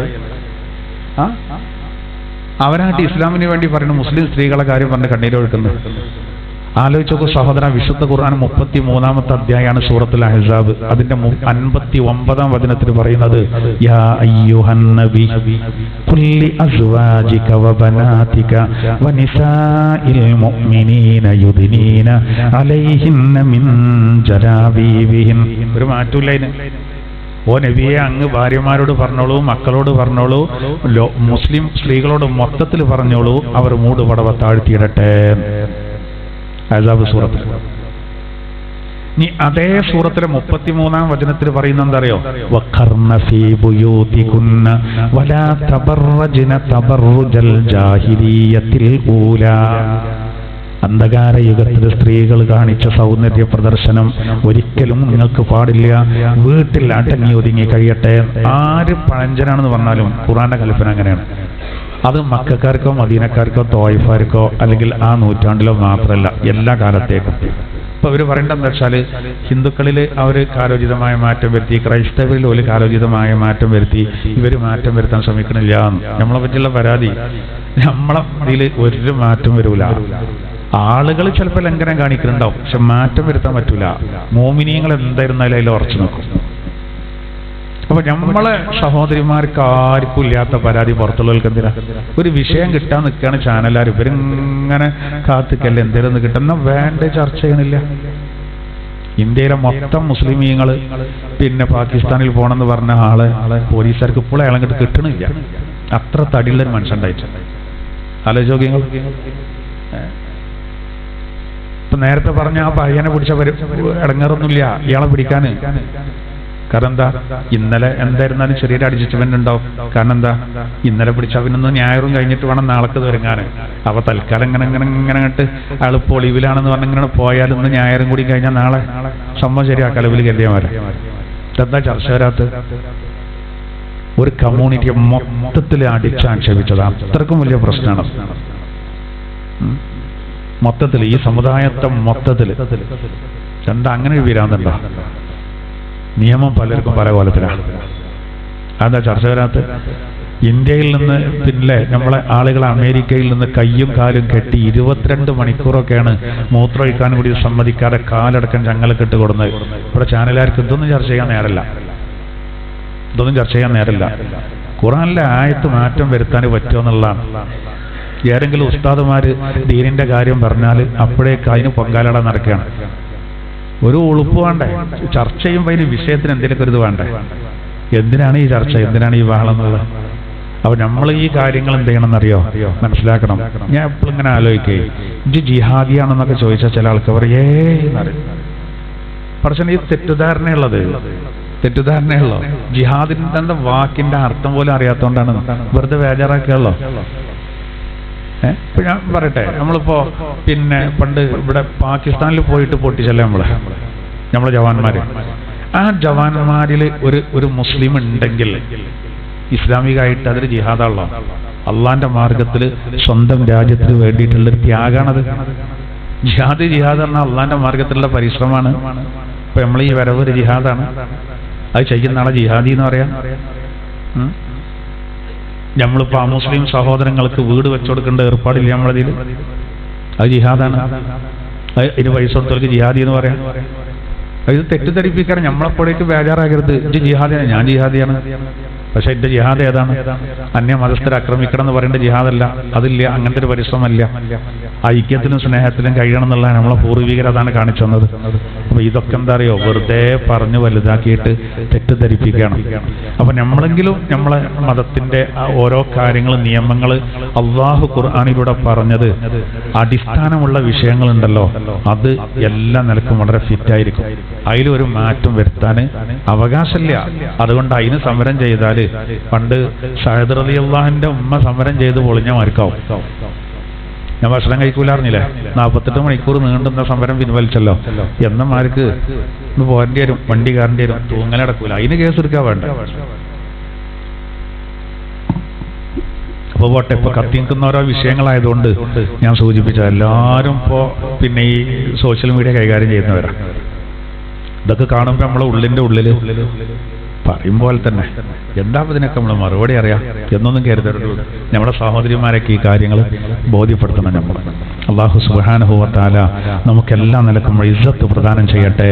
ആമീൻ. നമുക്ക് പ്രാർത്ഥിക്കാം. അപ്പോ പിന്നെ പറയുന്നത് എത്ര രേഖകൾ കണ്ടാലും പഠിക്കാത്തവരുണ്ടാവും. അതാണ് ബുദ്ധി കൊടുത്ത് ആലോചിക്കാൻ വേണ്ടിയിട്ടാണ് അല്ലാഹു തആല ഈ കാര്യം പറഞ്ഞത്. പിന്നെ പറയുന്ന നോക്കൂ, ഫാലിഖുൽ ഇസ്ബാഹ് വജഅലൽ ലൈല സകനാ والشمس والقمر حسبانا ذلك تقدير العزيز العليم. അല്ലാഹു പറയാണ് ഫാലിഖുൽ ഇസ്ബാഹ്, പ്രഭാതത്തെ പിളർത്തിയെടുത്തവനും അല്ലാഹു തന്നെയാകുന്നു. ശരിയല്ലേ? നല്ല ഇരുട്ട് മൂടി നിൽക്കുകയായിരുന്നു. മണിക്കൂറുകൾ കുറെ അപ്പുറത്ത് ഇങ്ങനെ ആലോചിച്ച് നോക്കി അല്ലെ? ഇപ്പൊ സമയം ഒരു 9:45 ആയി. അതിന്റെ കുറെ അപ്പുറത്തേക്ക് ഒരു 3:45 ഇങ്ങനെ ആലോചിച്ച് നോക്കി. എല്ലാവരും നല്ല സുഖ നിദ്രയിലായിരിക്കും ആ സമയം. അങ്ങനെ ആ ഇരുട്ടിനെ ആ കീറി മുറിച്ചെന്ന് പറയാം. അവസാനം അതിനെ വകഞ്ഞു മാറ്റിയതാ, പിന്നെ പ്രകാശം വരികയാണ്. അതാണ് അല്ലാഹു തആല പറയുന്നത്, പ്രഭാതം പിളർത്തിയെടുത്ത് നോക്കൂ, പ്രഭാതത്തെ പിളർത്തിക്കൊണ്ടുവരുന്നതും അവനാണ്. അല്ലാഹു പറയാണ് വജഅലൽ ലൈല സകനാ, രാത്രിയെ വിശ്രമവേളയാക്കിയതും അവനാണ്. അതിലൊക്കെ എന്താ അത്ര ഇരിക്കുന്നത്? നമ്മൾ ഇന്നാളെ ഒരു ആയത്തിൽ പറഞ്ഞിട്ടുണ്ട്, ഖുർആനിൽ അല്ലാഹു തആല ഒരു ആയത്തിൽ പറയുന്നുണ്ട്, നിരന്തരം നേരം വെളുക്കാതെ നിരന്തരം രാത്രി തന്നെയായി, അല്ലെങ്കിൽ വെറും പകല് തന്നെയായി, നിങ്ങളെന്താ ചെയ്യാന്ന് ചോദിക്കുന്നുണ്ട്. നമ്മൾ കുടുങ്ങും. വെറും പകല് മാത്രമായ ബുദ്ധിമുട്ടാണ്, വെറും രാത്രി മാത്രം ആയാലും ബുദ്ധിമുട്ടാണ്. ആരാണ് ഇതിനെ മാറി മാറി കൊണ്ടുവരുന്നത്? അള്ളാഹുവാണ്. രാവ് എന്ന് പറയുന്നത് ശരിക്ക് വസ്ത്രാണ്. ഖുർആൻ ഒരായത്തിൽ പറയുന്നത് രാത്രി വസ്ത്രാണെന്നാണ്. വസ്ത്രം എന്തിനാ? നമ്മളെ ശരീരത്തിനൊരു മറയാണ്. എന്നതുപോലെ പകലന്തിയോളം ജോലിയാണെങ്കിൽ പിന്നെ നമുക്കൊരു മറ വേണം, ഒന്ന് വിശ്രമിക്കാൻ. അതിന് പഠിച്ചൻ രാവിനെ തന്നു. ഇവിടെ സെക്കൻഡ് എന്നാ പറഞ്ഞത്. ഇതേ വാക്ക് ഖുർആനിൽ പിന്നെ റൂം സൂറത്തിൽ ഒരു കാര്യത്തിന് മാത്രം ഉപയോഗിച്ചത്. വൈവാഹിക ജീവിതം എന്തിനാണ്? അത് ഇണ തന്റെ തുണയുടെ അരികിലെത്തിയിട്ട് ശാന്തിയോടുകൂടെ സമാധാനത്തോടെ നിലകൊള്ളാൻ വിശ്രമിക്കാൻ. അതിനാണ് വൈവാഹിക ജീവിതം. അതിനാണ് നിങ്ങൾക്ക് ആണും പെണ്ണും ഇണകളാക്കിയത് എന്ന് അല്ലാഹു തആല സൂറത്തുർ റൂമിൽ അല്ലാഹു കൃത്യമായിട്ട് പറയുന്നുണ്ട്. ഇവിടെ അല്ലാഹു തആല പറഞ്ഞത് പിന്നെ രാത്രിയെ നിങ്ങൾക്ക് എന്താക്കി? വിശ്രമമാക്കി. മറ്റൊരായത്തിൽ പറയുന്നില്ലേ, വജഅൽനാ നൗമകും സുബാതാ വജഅൽനൽ ലൈല ലിബാസാ വജഅൽനൻ നഹാറ മആശാ. രാത്രി വിശ്രമത്തിനുള്ളതാണ്, പകല് എന്ന് പറഞ്ഞാൽ ഉപജീവനം തേടി പോകാനുള്ളതാണ്. ആപേക്ഷികമായിട്ടാണ് രാത്രി കാവലിക്കുന്നവരുണ്ടാവും, പകല് കടന്നുറങ്ങേണ്ടവരുണ്ടാവും. ഒറ്റപ്പെട്ടതാണ്. ഏറെക്കുറെ ആളുകളൊക്കെ പകല് സജീവാകും, രാത്രിയിൽ അവർ വിശ്രമിക്കും. പക്ഷെ ആ വിശ്രമം ഓവറാകരുതെന്നാണ്. അതാണ് മുത്തഖീങ്ങളുടെ അടയാളം പറഞ്ഞെടുത്ത് അള്ളാഹു പറഞ്ഞല്ലോ, ഖലീലം മിനൽ ലൈലി മാ യഹ്ജഊൻ എന്ന് പറഞ്ഞിട്ടുണ്ടല്ലോ. ഒരു രാത്രിയിൽ അല്പേ ഉറങ്ങുള്ളൂ. അല്പേ ഉറങ്ങുള്ളൂ പറഞ്ഞാൽ 5 മിനിറ്റ് ഉറങ്ങിയാണ്ട് അങ്ങനല്ല. ഉറക്കി നമ്മുടെ ശരീരത്തിന് അത്യന്താപേക്ഷിതമാണ്. പക്ഷെ വെറും ഉറക്കാകരുത്, ഒരു അല്പെങ്കിലും നിസ്കാരം വേണം. ഇത് ഖുർആൻ പ്രത്യേകം എടുത്ത് പറയുന്നുണ്ട്. ഇൻഷാ അല്ലാഹ് ഇതിനൊക്കെ നല്ല പറ്റിയ അവസരങ്ങൾ പരിശുദ്ധ റമദാൻ ഇതാ ഒന്ന് ഒരുങ്ങാൻ നമുക്ക് വരികയാണ്. ഇതിനെല്ലാം നമ്മൾ ഒരുങ്ങും വേണം. ഏതായിരുന്നാലും നോക്കൂ, അപ്പൊ അള്ളാഹു പറയാണ് എന്ത്? പ്രഭാതത്തെ അള്ളാഹു പിളർത്തിയെടുത്തു, അതും അവനാണ്. രാവിനെ നിങ്ങൾക്ക് അള്ളാഹു തആല വിശ്രമമാക്കിയതും അവനാണ്. വശംസ വൽ ഖമറ ഹുസ്ബാനാ. സൂര്യനെയും ചന്ദ്രനെയും കണക്ക് നോക്കുന്നതിന് നിദാനമാക്കിയതും അള്ളാഹു തന്നെയാണ്. ചില 2 രൂപത്തിലുള്ള കലണ്ടർ നമ്മൾ നോക്കുന്നുണ്ട്. സൗരവർഷപ്രകാരം കണക്കൂട്ടുണ്ട്, ചാന്ദ്രിക വർഷപ്രകാരം കണക്കൂട്ടുണ്ട്. രണ്ടും അംഗീകൃതമാണ്. ഒന്നിൽ 365 ദിവസം ഉണ്ടാവും, ഒന്നിൽ 354 ദിവസം ഉണ്ടാവും. 11 ദിവസത്തെ വ്യത്യാസം ഉണ്ടാവും. രണ്ടും ഇപ്പം നമ്മൾ നിലവിൽ ഉപയോഗിച്ചു കൊണ്ടിരിക്കുന്നതാണല്ലോ. എല്ലാം കണക്കൂട്ടുള്ള സൗകര്യത്തിനാണ്. 365 തള്ളേണ്ട ആവശ്യമില്ല. യൗം എന്ന പദം ഖുർആനിൽ വന്നത് 365. യൗം എന്നുള്ള വാക്ക്, ദിനം എന്ന അർത്ഥത്തിൽ വരുന്ന യൗം എന്നുള്ള വാക്ക് ഖുർആനിൽ 365 തവണ മൊത്തം വന്നിട്ടുണ്ട്. ഷഹർ 12 വന്നിട്ടുണ്ട്. ഇതൊക്കെ ഒറ്റ ഇരിപ്പിനെ എഴുതിണ്ടാക്കിയതല്ലാന്ന് ഓർക്കണം. 23 കൊല്ലത്തിന്റെ ഇടയിൽ ഇറങ്ങിയ ഖുർആനിലാണ് ഈ സമാനത. ആ യോജിച്ച് വന്നോ നിങ്ങൾ? പല ഭാഗങ്ങളിലായി, മക്കത്തുനിന്നും മദീനത്തുനിന്നും പല സമയങ്ങളിലായി ഇറങ്ങിയ ആയത്തുകളിൽ മൊത്തം കൂട്ടി നോക്കുമ്പോൾ യൗമ് അല്ല, നമ്മളെ കൊണ്ട് കഴിയൂല. 23 കൊല്ലത്തിന്റെ ഇടയിൽ അപ്പോഴൊക്കെ ആയിട്ട് നമ്മളിങ്ങനെ ഓരോ അരപ്പേജ് എഴുതി, പിന്നെ അരപ്പേജ് എഴുതി, പിന്നെ അരപ്പേജ് എഴുതി, അങ്ങനെ നമ്മളിങ്ങനെ എഴുതട്ടെ. എത്ര വൈരുദ്ധ്യങ്ങൾ വരും 23 കൊല്ലത്തിന്റെ ഇടയിൽ. ഒരുപാട് വൈരുദ്ധ്യങ്ങൾ വന്നിട്ടുണ്ടാവും, അത്രക്കും മാറ്റങ്ങൾ വന്നിട്ടുണ്ടാവും. എന്നാൽ ഖുർആൻ 23 കൊല്ലത്തിന്റെ ഇടയിൽ അല്പാൽപമായി വന്ന് പിന്നെ കൂട്ടി നോക്കുമ്പോൾ ഇങ്ങനെ ഒരുപാട് കണക്കുകളുണ്ട്. 1, 2 ഒരുപാട് കണക്കുകൾ. ആ സമാനതകൾ അത് ഖുർആന് അള്ളാഹുവിന്റെ കലാമാണ് എന്നതിന്റെ ഒരു വലിയ തെളിവാണ്, അതിന്റെ വലിയൊരു രേഖയാണ്. ഏതായിരുന്നാലും നോക്കൂ, അപ്പൊ അള്ളാഹു തആല പറയാണ് സൂര്യനും ചന്ദ്രനും അത് നിങ്ങൾക്ക് കണക്ക് കൂട്ടാനുള്ള നിധാനമാക്കി. വീണ്ടും അള്ളാഹു പറയുന്നു ദാലിക തഖ്ദീറുൽ അസീസിൽ അലീം. ഇത് അലീമായ പ്രതാപിയായ ജ്ഞാനിയായ പ്രതാപിയായ അള്ളാഹുവിന്റെ തഖ്ദീറുകളാണ്, അവന്റെ കണക്കാക്കലാണത്. അവനാണ് ഇതൊക്കെ നിയന്ത്രിക്കുന്നത്. അതിനനുസരിച്ചാണ് കാര്യങ്ങൾ വരിക. വീണ്ടും അല്ലാഹു പറയുന്നു വഹുവല്ലദീ ജഅല ലക്കുമുൻ നുജൂമ ലിതഹ്തദൂ ബിഹാ ഫീ ളുലുമാതിൽ ബർരി വൽ ബഹ്ർ. അല്ലാഹു പറയാണ് വഹുവല്ലദീ, അല്ലാഹു ഒരുത്തനാണ്, ജഅല ലക്കുമുൻ നുജൂം, അല്ലാഹു നിങ്ങൾക്ക് നക്ഷത്രങ്ങളെ സംവിധാനിച്ചു, ലിതഹ്തദൂ ബിഹാ, അതുകൊണ്ട് നിങ്ങൾക്ക് വഴി കണ്ടുപിടിക്കാൻ കഴിയും, ഫീ ളുലുമാതിൽ ബർരി വൽ ബഹ്ർ, കരയിലും കടലിലുമുള്ള അന്ധകാരങ്ങളിൽ. കരയിലൂടെ യാത്ര പോകുമ്പോൾ അന്ധകാരങ്ങളിൽ ഏത് ഭാഗത്താണ് നമ്മുടെ താവളം എന്നറിയാൻ, വഴി കാണിക്കാൻ അതിന് നക്ഷത്രങ്ങളെ അല്ലാഹു നിങ്ങൾക്ക് പടച്ചു. പ്രത്യേകിച്ച് നോക്കുക, ആദ്യകാലത്ത് ഇന്നത്തെ പോലെ സൗകര്യമില്ല. ഇന്ന് കമ്പ്യൂട്ടർ യുഗമാണ്, അന്ന് അങ്ങനല്ല. ഇന്ന് ദിശ മനസ്സിലാക്കാൻ സൗകര്യമാണ്. ഇപ്പം നമ്മൾ അറിയാത്ത ഒരു സ്ഥലത്തേക്ക് പോവുകയാണെങ്കിൽ ഗൂഗിളിൽ അടിച്ചിട്ടാണ് പോവുകയാണെങ്കിൽ റൂട്ട് നമുക്ക് ഇങ്ങനെ കാണിച്ചു തരും. ശ്രദ്ധിച്ചില്ലെങ്കിൽ പായിക്കോട്ടെ, പാടത്തേക്കോ പൊട്ടൻകെറ്റക്കോ എത്തും ചിലപ്പോൾ. എന്നാലും ഏകദേശമൊക്കെ നമുക്ക് എന്ത് ചെയ്യുന്നുണ്ട്, വഴി കാണിച്ചു തരുന്നുണ്ട്, കാണാൻ കഴിയുന്നുണ്ട്. പണ്ട് കാലത്ത് അതില്ലായിരുന്നു. അന്ന് പിന്നെ ഇവരെന്താ ചെയ്തത്, പായ കപ്പിലൂടെ ഒക്കെ മറ്റും പോകുമ്പോൾ കര ഏത് ഭാഗത്താന്നുള്ളത് ഒരു കപ്പിത്താനെ സംബന്ധിച്ചിടത്തോളം നക്ഷത്രത്തിലേക്ക് നോക്കിയാൽ മതി. അതാണ് അല്ലാഹു ഇവിടെ പറയുന്നത്. എന്തിനാണ് അല്ലാഹു നക്ഷത്രങ്ങളെ പഠിച്ചത്? ഒരുപാട് ആവശ്യമുണ്ട്. വഹുവല്ലദീ ജഅല ലക്കുമുൻ നുജൂം, അല്ലാഹു നിങ്ങൾക്ക് നക്ഷത്രങ്ങളെ സംവിധാനിച്ചു, ലിതഹ്തദൂ ബിഹാ ഫീ ളുലുമാതിൽ ബർരി വൽ ബഹ്ർ, കടലിലും കരയിലുമുള്ള ഇരുട്ടുകളിൽ നിങ്ങൾ ശരിയായ വഴി കണ്ടുപിടിക്കാൻ. അപ്പൊ അന്ന് അവര് ആകാശത്തേക്ക് നോക്കി നക്ഷത്രങ്ങളെ നോക്കിയിട്ട് ദിശ മനസ്സിലാവും. അങ്ങനായിരുന്നു. അതുകൊണ്ടുള്ള സ്വഹാബത്തിനെ പറ്റി പറഞ്ഞുകൊടുത്ത് നബി തങ്ങൾ എങ്ങനെ പറഞ്ഞത്, അസ്ഹാബീ കന്നുജൂം ഫബിഅയ്യിഹിം ഇഖ്തദൈതും ഇഹ്തദൈതും, എന്റെ സ്വഹാബത്ത് എന്ന് പറയുന്നത് നക്ഷത്ര തുല്യരാണ്, ആരെ നിങ്ങൾ പിൻപറ്റിയാലും നിങ്ങൾക്ക് സന്മാർഗമുണ്ട്. എന്താ അങ്ങനെ നക്ഷത്ര തുല്യം എന്ന് പറയാൻ കാരണം? നോക്കൂ, നമുക്കിപ്പോ ഒരു വിഷയത്തില് ആ വിഷയത്തിൽ നമ്മൾ ഏത് മാർഗമാണ് സ്വീകരിക്കേണ്ടത് എന്ന് നമുക്ക് കൺഫ്യൂഷൻ ആയാല് വേഗം എന്ത് ചെയ്താൽ മതി, ഒന്നും ചിന്തിക്കണ്ട. നമ്മൾ വഴി അറിയാതെ കൊടുക്കുമ്പോ നക്ഷത്രം കരയിലും കടലിലൊക്കെ വഴി കാണിക്കും അന്ധകാരങ്ങളിൽ. എന്നതുപോലെ അന്ധകാരങ്ങളിൽ അറിവിന്റെ വിഷയത്തിൽ അറിവില്ലാത്തോണ്ട് ചിലപ്പോൾ ഇരുട്ട് എന്ന് പറയാൻ പറ്റും. ളുൽമത്ത് അയിന്ന് രക്ഷപ്പെടാൻ നമ്മൾ ഒറ്റ വഴിയാണ്, സഹാബത്തിനാണ് പിടിച്ചാൽ മതി. ഏത് കാര്യത്തിലും.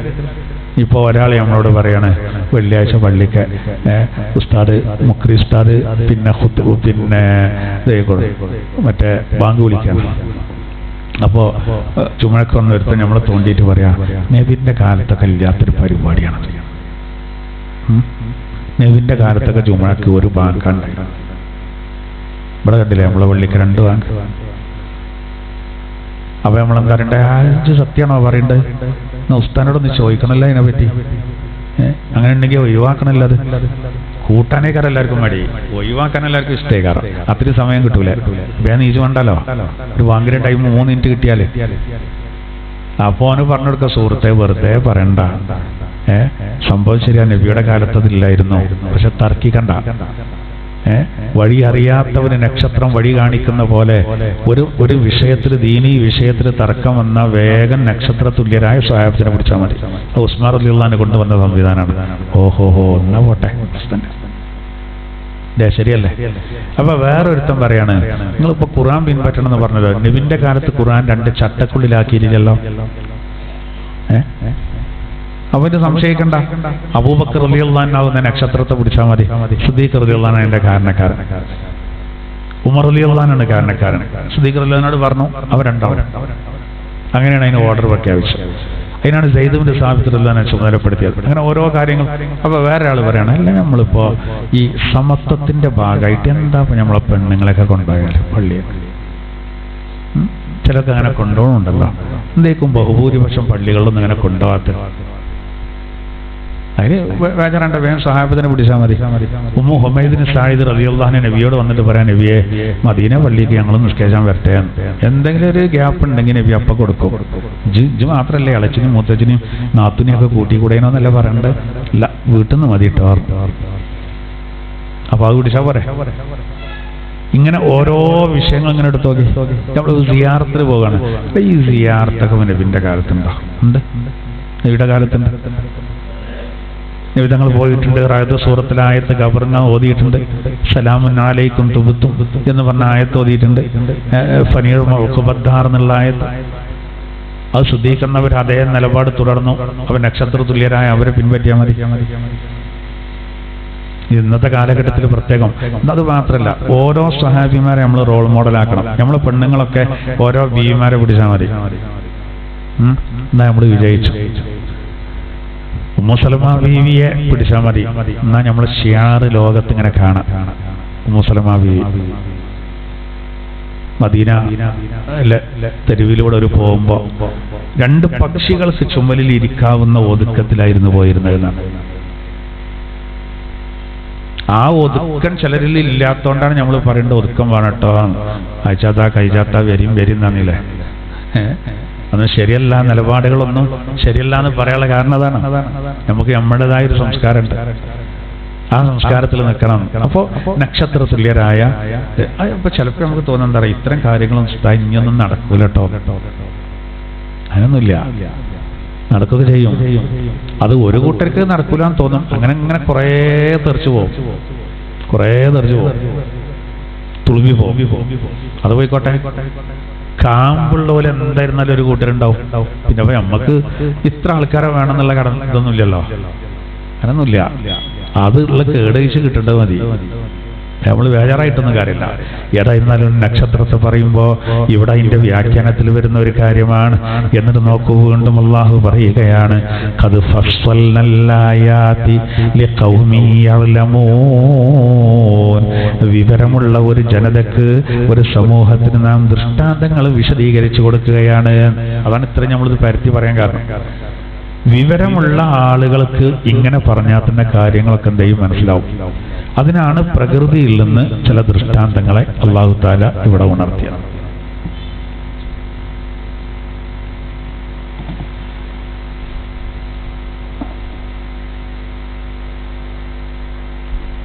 അടുത്ത ആഴ്ച ഇപ്പൊ കുടിച്ചൂലല്ലേ, പറയാൻ പറ്റില്ലല്ലേ? ഇല്ല, മിക്കവാറും കുടിക്കാൻ സാധ്യതയല്ല.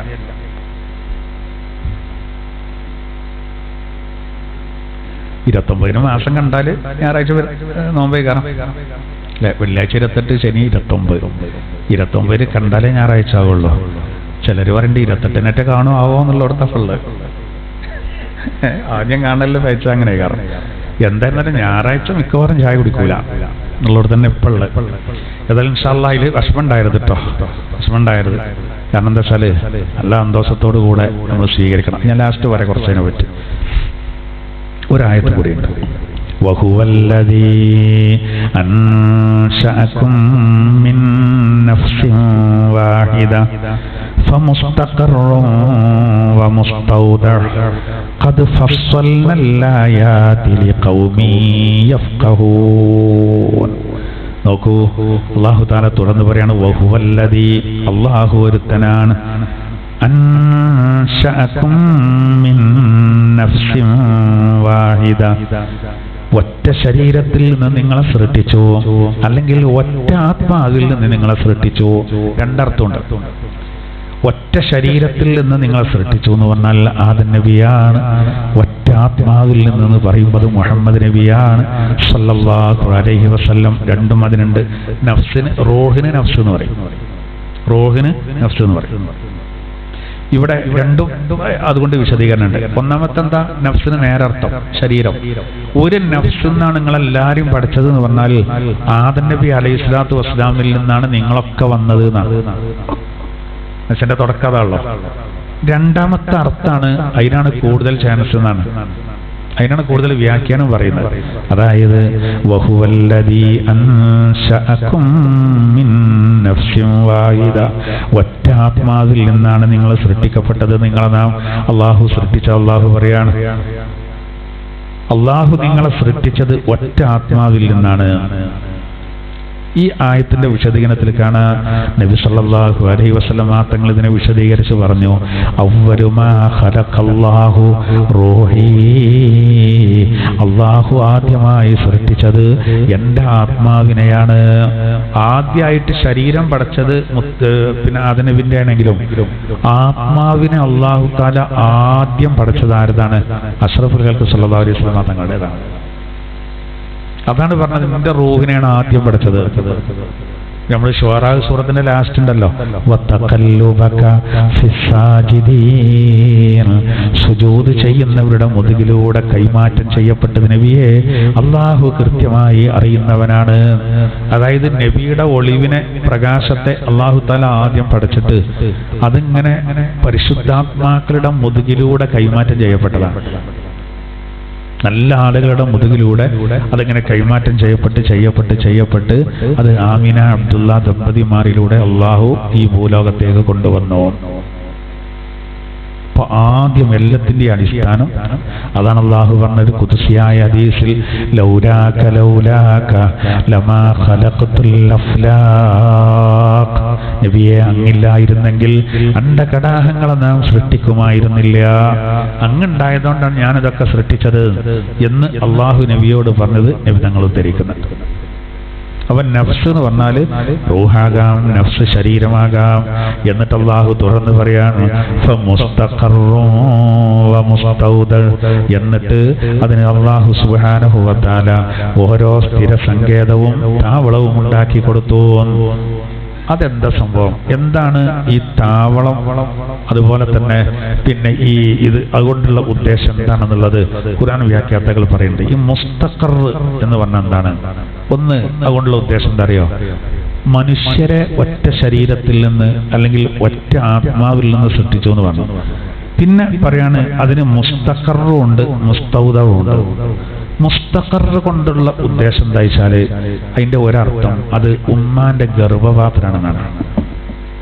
ഇപ്പോ മറ്റേ മുഅ്മിനൂൻ സൂറത്തിൽ പറയുന്നുണ്ടല്ലോ, ലഖദ് ഖലഖ്നൽ ഇൻസാന മിൻ സുലാലത്തിൻ മിൻ തീൻ സുമ്മ ജഅൽനാഹു നുത്ഫതൻ ഫീ ഖറാറിൻ മകീൻ. ആ നുത്ഫത്തിനെ, ബീജഗണങ്ങളെ ഒരു സുരക്ഷിത താവളത്തിൽ നാം സംവിധാനിച്ചു. അതാണ് ഈ മുസ്തഖർ. ഫി ഖറാറിൻ മക്കീൻ എന്ന് പറയില്ലേ, ഒരു സുരക്ഷിത താവളം. അതാണ് മുസ്തഖർ കൊണ്ടുള്ള ഒരു ഉദ്ദേശം എന്നാണ് ഒന്ന്.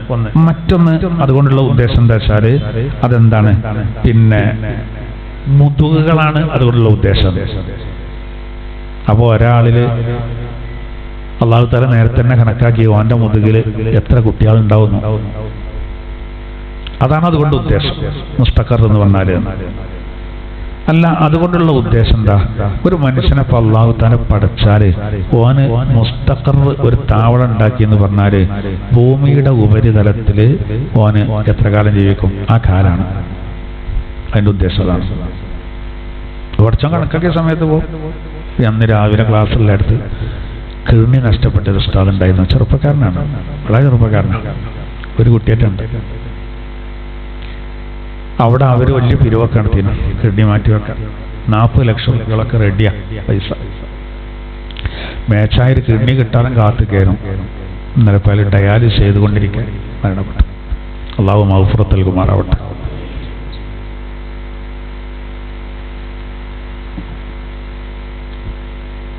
ഓരോരോ അവസ്ഥകൾ ആലോചിച്ച് നോക്കുമ്പോൾ അപ്പോ ഭൂമിയുടെ ഉപരിതലത്തിൽ പഠിച്ചോ കണക്കാക്കിയൊരു ടൈമുണ്ട്, ആ ടൈം.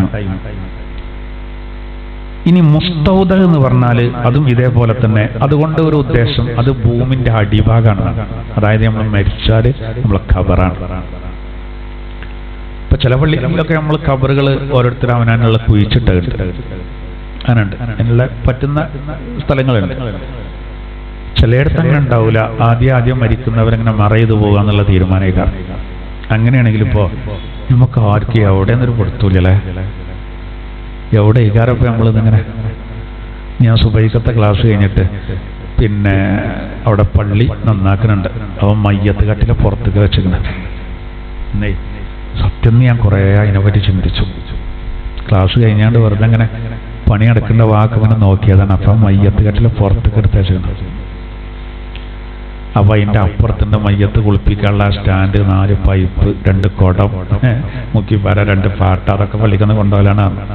ഇന്നലെ ഒരു മരണം ഉണ്ടായിരുന്നു എന്നും പറഞ്ഞു എടുത്തതാണ്.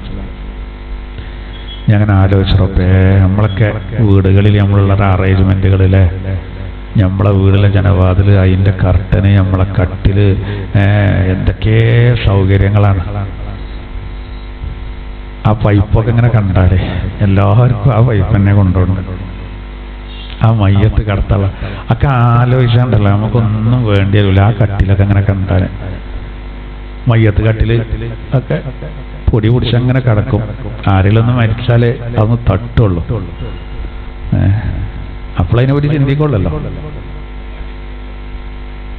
എന്താപ്പോ എങ്ങനെ എങ്ങനെ കുഴിച്ചിടേ?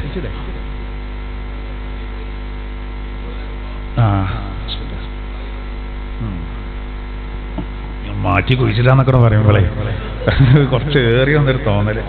ആ പ്രയോഗം കേട്ടോ, അത് ശ്രദ്ധിക്കണേ. അതായത് നമ്മൾ മറവ് ചെയ്യാന്ന് പറഞ്ഞു, അത് അത്യാവശ്യ ഘട്ടങ്ങളിലൊക്കെ അങ്ങനെ എല്ലാ കാലത്തും ഉണ്ടായിട്ടുണ്ട്. അത്യാവശ്യത്തിൽ അങ്ങനെയൊക്കെ പാടുള്ളൂ. എങ്ങനെ മുമ്പില്ലാതെ മുമ്പുണ്ടല്ലോ കബറുകൾ മാറ്റുന്ന ഒരുപാട് സഹാബിമാരുടെ കബറുകളൊക്കെ മാറ്റിയിട്ടുണ്ട്. ഓൽക്കൊക്കെ മാറ്റം എന്തെങ്കിലും ഉണ്ടായിരുന്നു. അതാണ് നമ്മൾ മാറ്റിയാൽ ചിലപ്പോൾ ഒന്നും കാണൂല. വലിയ ഒരുക്കൊക്കെ ഒരുങ്ങും, ഒത്തുമില്ലെങ്കിൽ വഷളാവും. നിങ്ങൾക്ക് മനസ്സിലായോ? വഷളാകാനൊന്നുമില്ല. പൊതുവെ സാധാരണക്കാരുടെ ആളുകളുടെ ശരീരമൊക്കെ ദ്രവിച്ചു പോകും. ഇത് സ്വഭാവമാണ്. എന്തിലൊക്കെ കുറച്ചൊക്കെ ഉണ്ടാവുള്ളൂ. അത് വേറെ വിഷയം. ഞാൻ പറയുന്നത് വെച്ചാലേ, നമ്മൾ ഈ മണ്ണിൽ നിന്ന് പടക്കപ്പെട്ട നമ്മൾ തിരിച്ചുപോക്ക് മണ്ണിലേക്ക് തന്നെയുള്ളൂ. തിരിച്ചുപോക്ക് മണ്ണിലേക്കാണ്. ഇടയ്ക്കിടയ്ക്ക് അത്തരം കാര്യങ്ങൾ നമ്മൾ ചിന്തിക്കുമ്പോൾ മനുഷ്യനൊരു വിനയം ഉണ്ടാവും, അഹങ്കാരം ഉണ്ടാവില്ല. അത് അള്ളാഹ്ക്കാണെങ്കിൽ ഭയങ്കര ഇഷ്ടമാണ്. തവാളുള്ള ആളുകളെ അള്ളാഹ്ക്ക് ഭയങ്കര ഇഷ്ടമാണ്. അപ്പൊ ഈ മുസ്തൗദവും മുസ്തഖറും എന്നൊക്കെ പറയുന്നത് അതിന് കുറെ അർത്ഥം. ഒന്ന്, ഉമ്മാന്റെ ഗർഭപാത്രം അതുകൊണ്ട് ഉദ്ദേശമാണ്. പിതാവിന്റെ മുതുകാണ് അതുകൊണ്ട് ഉദ്ദേശം. പിതാവിൽ നിന്ന് അവന്റെ ജീവിതത്തിന്റെ ആദ്യ ഘട്ടമുണ്ടല്ലോ, പടക്കപ്പെടുന്നതിന് മുമ്പ് അള്ളാഹ് കണക്കാക്കിയുള്ള ആ ബീജങ്ങൾ, അത് വാപ്പാന്റെ മുതുകിലൂടെ, അതാണ് ഉദ്ദേശം. അതുപോലെ തന്നെ ഭൂമിയുടെ ഉപരിതലം ഉദ്ദേശമുണ്ട്, ഭൂമിയുടെ അടിഭാഗം അത് കവർ. അതിപ്പോ നമുക്കറിയില്ല എവിടെ നമ്മൾ മറവ് ചെയ്യപ്പെടും, ഏത് സ്ഥലത്ത് നമ്മൾ മരിക്കും, ഇതൊന്നും ഒരാൾക്കും പറയാൻ കഴിയില്ല. ബസ് സ്റ്റാൻഡിലാണോ, ബസ് സ്റ്റോപ്പിലാണോ, പള്ളിയിലാണോ, വീട്ടിൽ നിന്ന് തന്നെയാണോ, ഹോസ്പിറ്റലിൽ നിന്നാണോ, ഇതൊന്നും ഇപ്പൊ നമുക്ക് എന്ത് ചെയ്യാൻ കഴിയില്ല, ആർക്കും മുൻകൂട്ടി പ്രവചിക്കാൻ കഴിയില്ല. ഇപ്പൊ മാർപ്പാപ്പാക്ക് പിന്നെ അഥവാ മരിച്ചാൽ എങ്ങനെ ചെയ്യേണ്ട റിഹേഴ്സൽ നടക്കുന്നുണ്ട്. കാരണം ഇതൊക്കെ വാർത്തകളാ കേൾക്കണ്ട. അദ്ദേഹം വളരെ രോഗിയാണ്. അപ്പൊ അഥവാ മരണം സംഭവിച്ചു കഴിഞ്ഞാൽ അനന്തര ശുശ്രൂഷകളൊക്കെ എങ്ങനെ നടത്തേണ്ടതെന്നുള്ളതിന്റെ റിഹേഴ്സൽ വരെ നടക്കേണ്ടത്. ഞാൻ ദൈവം എന്ന് പറഞ്ഞ ആളായിരുന്നു സായിബാബ. അങ്ങനത്തെ ആള് ഞാൻ ഇത്രാമത്തെ വർഷത്തിലാണ് മരിക്കുക എന്ന് പറഞ്ഞു. പക്ഷെ മരിച്ചത് അതിന്റെ 10 കൊല്ലം മുമ്പാണ്. ദൈവം മരിക്കാൻ പാടില്ല എന്നുള്ള ഒന്ന്. ഇനിയിപ്പോ പറഞ്ഞതിന്റെ ഡേറ്റ് ശരിയായില്ല. ഇനി ഡേറ്റ് ശരിയാണെങ്കിലോ വല്ല വിഷം കുടിക്കേണ്ടി വരും ചിലപ്പോ. അതിന്റെ മുമ്പന്നാവാണ്. ബാക്കൊക്കെ പോവുകയാണെങ്കിൽ പിന്നെ നമുക്ക് എന്തെങ്കിലുമൊക്കെ ഒന്ന് നോക്കാം. അതിന്റെ അപ്പുറത്തേക്ക് സംഭവിച്ചാൽ അപ്പൊ ഇതൊക്കെ റബ്ബിന്റെ അടുത്തുള്ള കാര്യങ്ങളാണ്. അപ്പൊ ഈ മുസ്തഖറും മുസ്തദവും എന്ന് പറഞ്ഞാൽ അതിനങ്ങനെ കുറെ എന്തുണ്ട് അർത്ഥങ്ങളുണ്ട്. അതൊക്കെ അല്ലാഹു തആല സംവിധാനിച്ചതാണ്. എന്നിട്ട് അവസാനം അല്ലാഹു പറയാണ്, ഖദ് ഫസ്സൽനൽ ആയാതി ലിഖൗമി യഫ്ഖഹൂൻ. ചിന്തിച്ച് ഗ്രഹിക്കുന്ന ഒരു ജനതക്ക് നാം ദൃഷ്ടാന്തങ്ങളെ വിശദീകരിക്കുകയാണ്. നേരെ ഇങ്ങനെ അർത്ഥം വെച്ച് പോയ കാര്യമായിട്ടൊന്നും കാണാൻ കഴിയൂല. അതിനെപ്പറ്റി നല്ലോണം ചിന്തിക്കണം. അപ്പോ അങ്ങനെയുള്ള ആളുകൾക്ക് ഞാൻ അത് വിശദീകരിച്ചു കൊടുക്കുകയാണ്. അങ്ങനെയാണ് ഇപ്പൊ നമുക്ക് അൽഹംദുലില്ലാഹ് റീചാർജിന്റെ ഒരു ടൈമാണ് ഇപ്പൊ വരാൻ പോകേണ്ടത്. എങ്ങനെ ഇതൊക്കെ ഇതിന്റെയൊക്കെ ഇപ്പോ വല്ലാഹിലെന്താ, നമ്മൾ സുഹൃതങ്ങൾ ചെയ്ത് നല്ല കാര്യങ്ങൾ ചെയ്ത് അള്ളാഹുലേക്ക് അടുക്കുക എന്നുള്ള ആളോ, എന്നാൽ നമ്മളെ പരലോകത്ത് നമുക്ക് ഉപകാരപ്പെടുന്ന ആളോ, അതിനിപ്പോ ഏറ്റവും പറ്റിയ ടൈമാണ് വരുന്നത്. നമ്മളിവര് വെള്ളക്കൊട്ടാരം ഉണ്ടാക്കിയെന്ന് കൂട്ടിക്കോളും. വെള്ളക്കൊട്ടാരം, ഒരു വൈറ്റ് ഹൗസ്, മനോഹരമായ ഒരു വീട്, ഫുൾ വെള്ളയാണ്. കുടിരിക്കൽ ഇങ്ങനെ കഴിഞ്ഞ ഒരാഴ്ച കഴിയുമ്പോൾ തന്നെ അവിടെ ഇവിടെയൊക്കെ ചെളി ആയാൽ തുടങ്ങും. ഒരു മാസമാകുമ്പോൾ കുറച്ചും കൂടി വൃത്തികേട് ആയാൽ തുടങ്ങും. 2 മാസമാകുമ്പോൾ കുറച്ചും കൂടി ആവും. അങ്ങനെ ഒരു 10-11 മാസം ആകുമ്പോഴേക്ക് കുറെ അവിടെ വക്ക് പൊട്ടി, ഇവിടെ പൊട്ടി, അവിടെ ഗ്ലാസ് പൊട്ടി, അല്ലേ, കുറെ കാര്യങ്ങളുണ്ടാവും. നമുക്കൊന്നാണ് പെയിന്റ് അടിക്കാൻ രണ്ടാമത്. ഇനി ഉണ്ടാവും അഴുക്കുകൾ, സ്വാഭാവികമാണ്. പൊടി പടലങ്ങൾ ഉണ്ടാവും എത്ര ശ്രദ്ധിച്ചാലും. പക്ഷെ നമ്മൾ പിന്നെ പെയിന്റ് അടിക്കും എന്നതുപോലെ നോക്കി നമ്മൾ ഒരു റമളാൻ, കഴിഞ്ഞ റമളാനിൽ നമ്മൾ ഒരുപാട് കാര്യങ്ങൾ ചെയ്ത്, തറാവീഹ് നിസ്കരിച്ച്, ദാനധർമ്മങ്ങൾ ചെയ്ത്, രാത്രി നീണ്ട സമയം ദുആയിരുന്നു, ഒരുപാട് ഖത്മുകൾ പൂർത്തിയാക്കി, ലൈലത്തുൽ ഖദ്റിനെ പ്രതീക്ഷിച്ച്. അപ്പൊ റമളാനാണ് കയ്യിലോട് കൂടെ ആള് വളരെ ഉഷാറായി. പിന്നെ ശവ്വാലായി, ദുൽഖഅദായി ദുൽഹിജ്ജായി പെരുന്നാൾ പോയി അങ്ങനെ കഴിഞ്ഞ് അതിൻ്റെ ഇടയിൽ 10-11 മാസത്തിന്റെ ഇടയിൽ ആകെ അഴുക്ക് വരണ്ടിട്ടുണ്ട്. ഏത് തെറ്റുകൾ ഇതാ ചാർജ് ചെയ്യാനായി. നമ്മൾ മൊബൈലൊക്കെ ചാർജ് ചെയ്ത് 20 ആകുമ്പോൾ സൂചന വരും കുത്തിയച്ചോ. അതൊരു 5 എത്തുമ്പോ 3 എത്തുമ്പോ ഒന്നുകൂടി മുന്നറിയിപ്പ് തരും എന്ന് പറഞ്ഞ മാർഗാണ് കാലം. ഇങ്ങനെ നമ്മളിങ്ങനെ പിന്നെ ഒരു റമദാൻ കഴിഞ്ഞ് പിന്നെ ഇങ്ങനെ കഴിയുമ്പോൾ സ്വാഭാവികമായിട്ടും മനുഷ്യന് ഒരുപാട് തെറ്റുകൾ വരും. പക്ഷേ റമദാന് പുതുക്കാനാണ്. ആ റമദാനെ നമുക്ക് വരേണ്ടത്. എന്താ വെച്ചാല് ഈ ഇബാദത്തിന്റെ കൂട്ടത്തില് ഞാൻ സാന്ദർഭികമായിട്ട് പറയണേ, ഇബാദത്തിന്റെ കൂട്ടത്തില് വിശപ്പ് സഹിക്കേണ്ട ഒന്ന് നോമ്പായത് കൊണ്ടാണ് അതിന് ഇത്ര മഹത്തുണ്ടാകാൻ കാരണം. അതിന്റെ തഫ്സീറിൽ കാണുന്ന എന്താ അറിയങ്ങള്, അൽബക്കറിന്റെ വിശദീകരണത്തിൽ കാണാം. ഇബാദത്തിനെ ഒരു തൊഴിലായിട്ട് സങ്കല്പിച്ചാൽ മതി. ഇബാദത്തിനെ ഒരു തൊഴിലായിട്ട് സങ്കല്പിച്ചാല് പണിശാല ഏതാറിയങ്ങള്, തൊഴിലാളിന്റെ പണിശാല ഏകാന്തതയാണ്, ആയുധം വിശപ്പാണ്. ഒരു കമ്പനിയിൽ ഒരാൾ ജോലി എടുക്കുകയാണെങ്കിൽ ആ കമ്പനി പിന്നെ ആൾ ജോലി എടുക്കുകയാണെങ്കിൽ അയാൾക്ക് ഒരു പണിശാല ഉണ്ടാവും, അയാളെ കമ്പനിയാണ്. ആയുധം ഉണ്ടാവും. അയാൾ അവിടെ ഫർണിച്ചറിന്റെ ആണെങ്കിൽ അയാൾക്കവിടെ ഉളി കാര്യങ്ങൾ അതിന്റെ മെഷീനറികളൊക്കെ ഉണ്ടാവും. ഒരു വലിയൊരു ഓഫീസിലാണെങ്കിൽ അയാളെടുത്ത് ചിലപ്പോൾ കമ്പ്യൂട്ടർ കേൾക്കാനും ലാപ്ടോപ്പ് കേൾക്കാനും.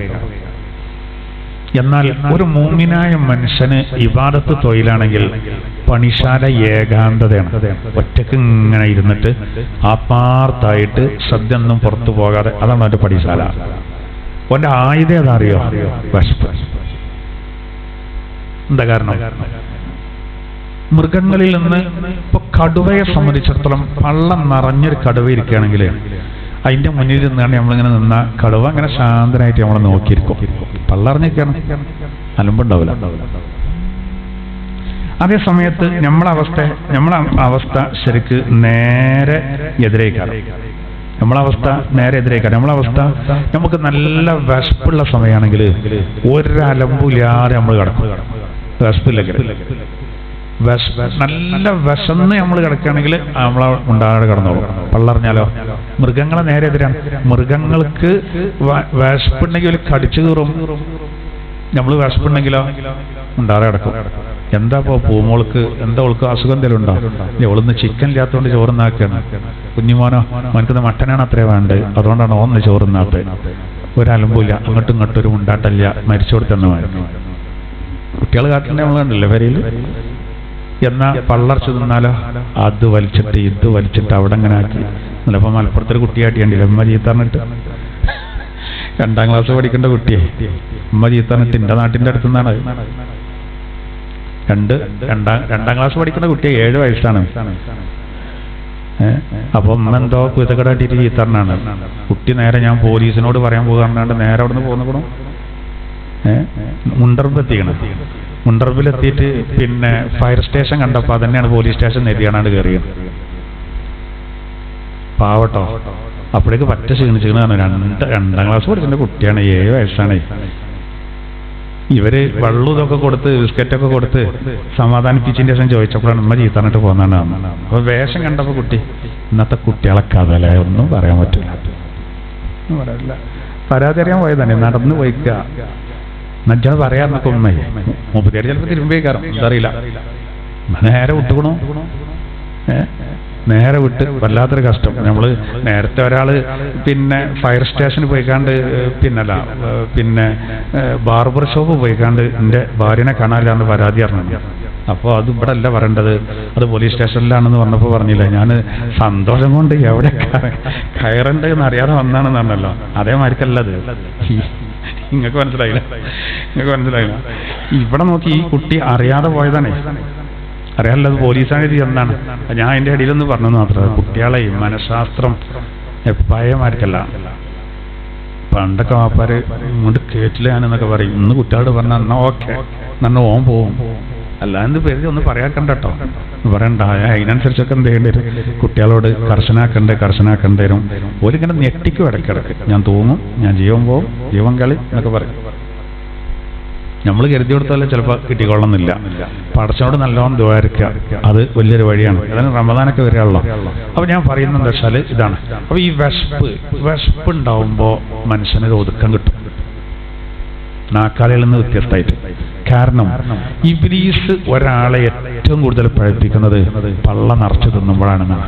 അതുകൊണ്ടാണല്ലോ ശരീരം പറഞ്ഞാൽ കിട്ടൂല. പിന്നെ അതുകൊണ്ടാണ് മഹാന്മാര് പറയുന്നത് 4 ദിവസത്തിന്റെ അപ്പുറം ഒരാൾ നോമ്പില്ലാതെ നിന്നാല് അവന്റെ ശരീരം വളഞ്ഞു പോകുന്നതാണ്. വളഞ്ഞു പോകാൻ ഇങ്ങനെ വളയാന്നല്ല, പിടിച്ചാൽ കിട്ടാത്ത അവസ്ഥ വരും. അതിനാണ് നമുക്ക് എന്തു സുന്നത്താക്കിയത്? തിങ്കളാഴ്ചയും വ്യാഴാഴ്ചയും നോമ്പ് സുന്നത്താക്കിയത്. എല്ലാ തിങ്കളാഴ്ചയും വ്യാഴാഴ്ചയും നോമ്പ് സുന്നത്താക്കിയ എന്താ? 4 ദിവസത്തിലധികം മഹാന്മാർ പറയുന്നുണ്ട്. 4 ദിവസത്തിലധികം ഒരാൾക്ക് പിന്നെ നോമ്പില്ലാതായാല് എല്ലാവരും പയക്കുന്നല്ല അർത്ഥം, പക്ഷേ ശരീരം എന്ത് ചെയ്യും? പിടിച്ചാൽ കിട്ടാത്ത അവസ്ഥ വരുന്നതാണ്. പാട്ടിണി കിടണം, ഇന്നലെ ഓണ് വൈക്ക് വരുള്ളൂ എന്നുള്ളതാണ്.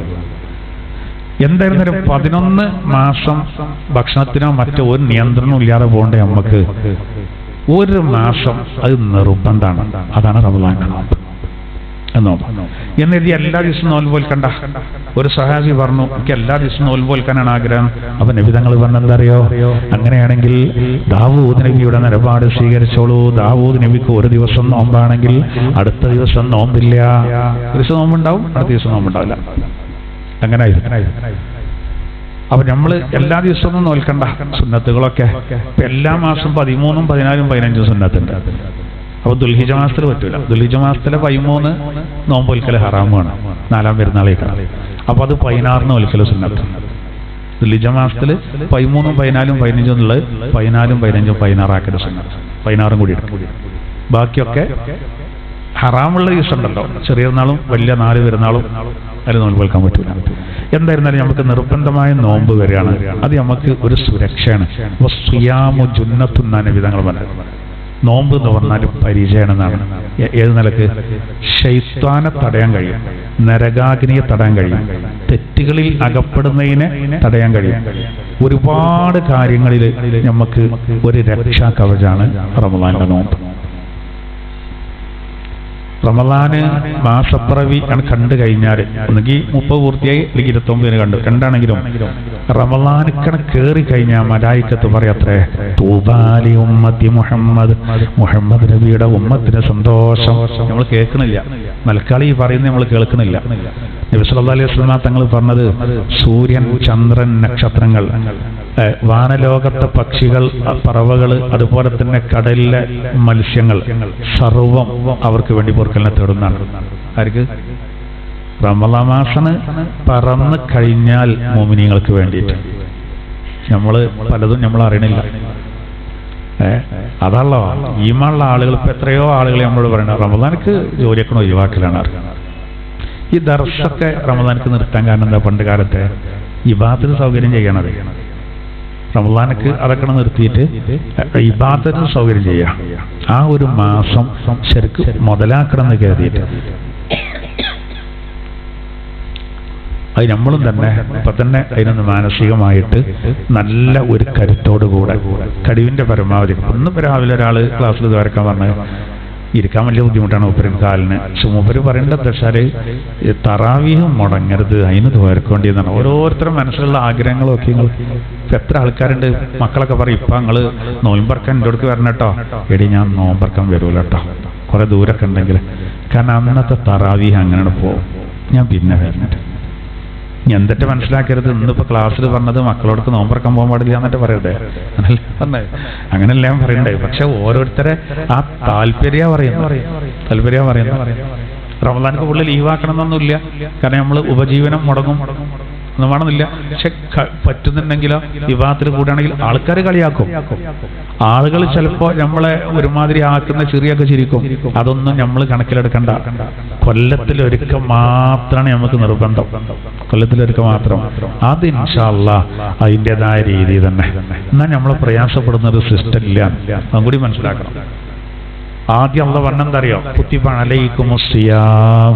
ആദ്യം ഖുർആൻ അൽ ബഖറയിൽ പറഞ്ഞത് നിങ്ങളെ മേലിൽ നോമ്പ് നിർബന്ധമാക്കപ്പെട്ടിരിക്കുന്നു.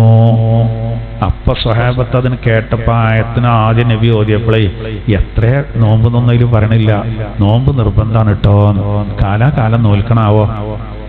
അപ്പോഴാണ് അടുത്ത ആയത്തിൽ പറയുന്നത് അയ്യാമം മഅദൂദാത്, എണ്ണപ്പെട്ട ദിവസങ്ങളിൽ നോറ്റാൽ മതി. അപ്പോഴും പല സ്വഹാബിമാരും മനസ്സിലാക്കി പറഞ്ഞു വരണ്ടേ, ഇപ്പോ എല്ലാ മാസത്തിലും ഉണ്ടാവോ, മുഴുവല്ലെങ്കിലും. അടുത്ത ആയത്തിൽ പറയാണ് ശഹ്റു റമളാനല്ലദീ ഉൻസില ഫീഹിൽ ഖുർആൻ ഹുദൽ ലിന്നാസി വബയ്യിനാതിൻ മിനൽ ഹുദാ വൽ ഫുർഖാൻ ഫമൻ ശഹിദ മിൻകുമുശ് ശഹ്റ ഫൽയസും. ക്ലിയറായി. ഖുർആൻ അവതരിപ്പിക്കപ്പെട്ട മാസം റമളാനാണ്. റമളാനിൽ ഹാജറുള്ളവർ നോമ്പ് നോൽക്കട്ടെ. അപ്പൊ ഒറ്റ മാസം.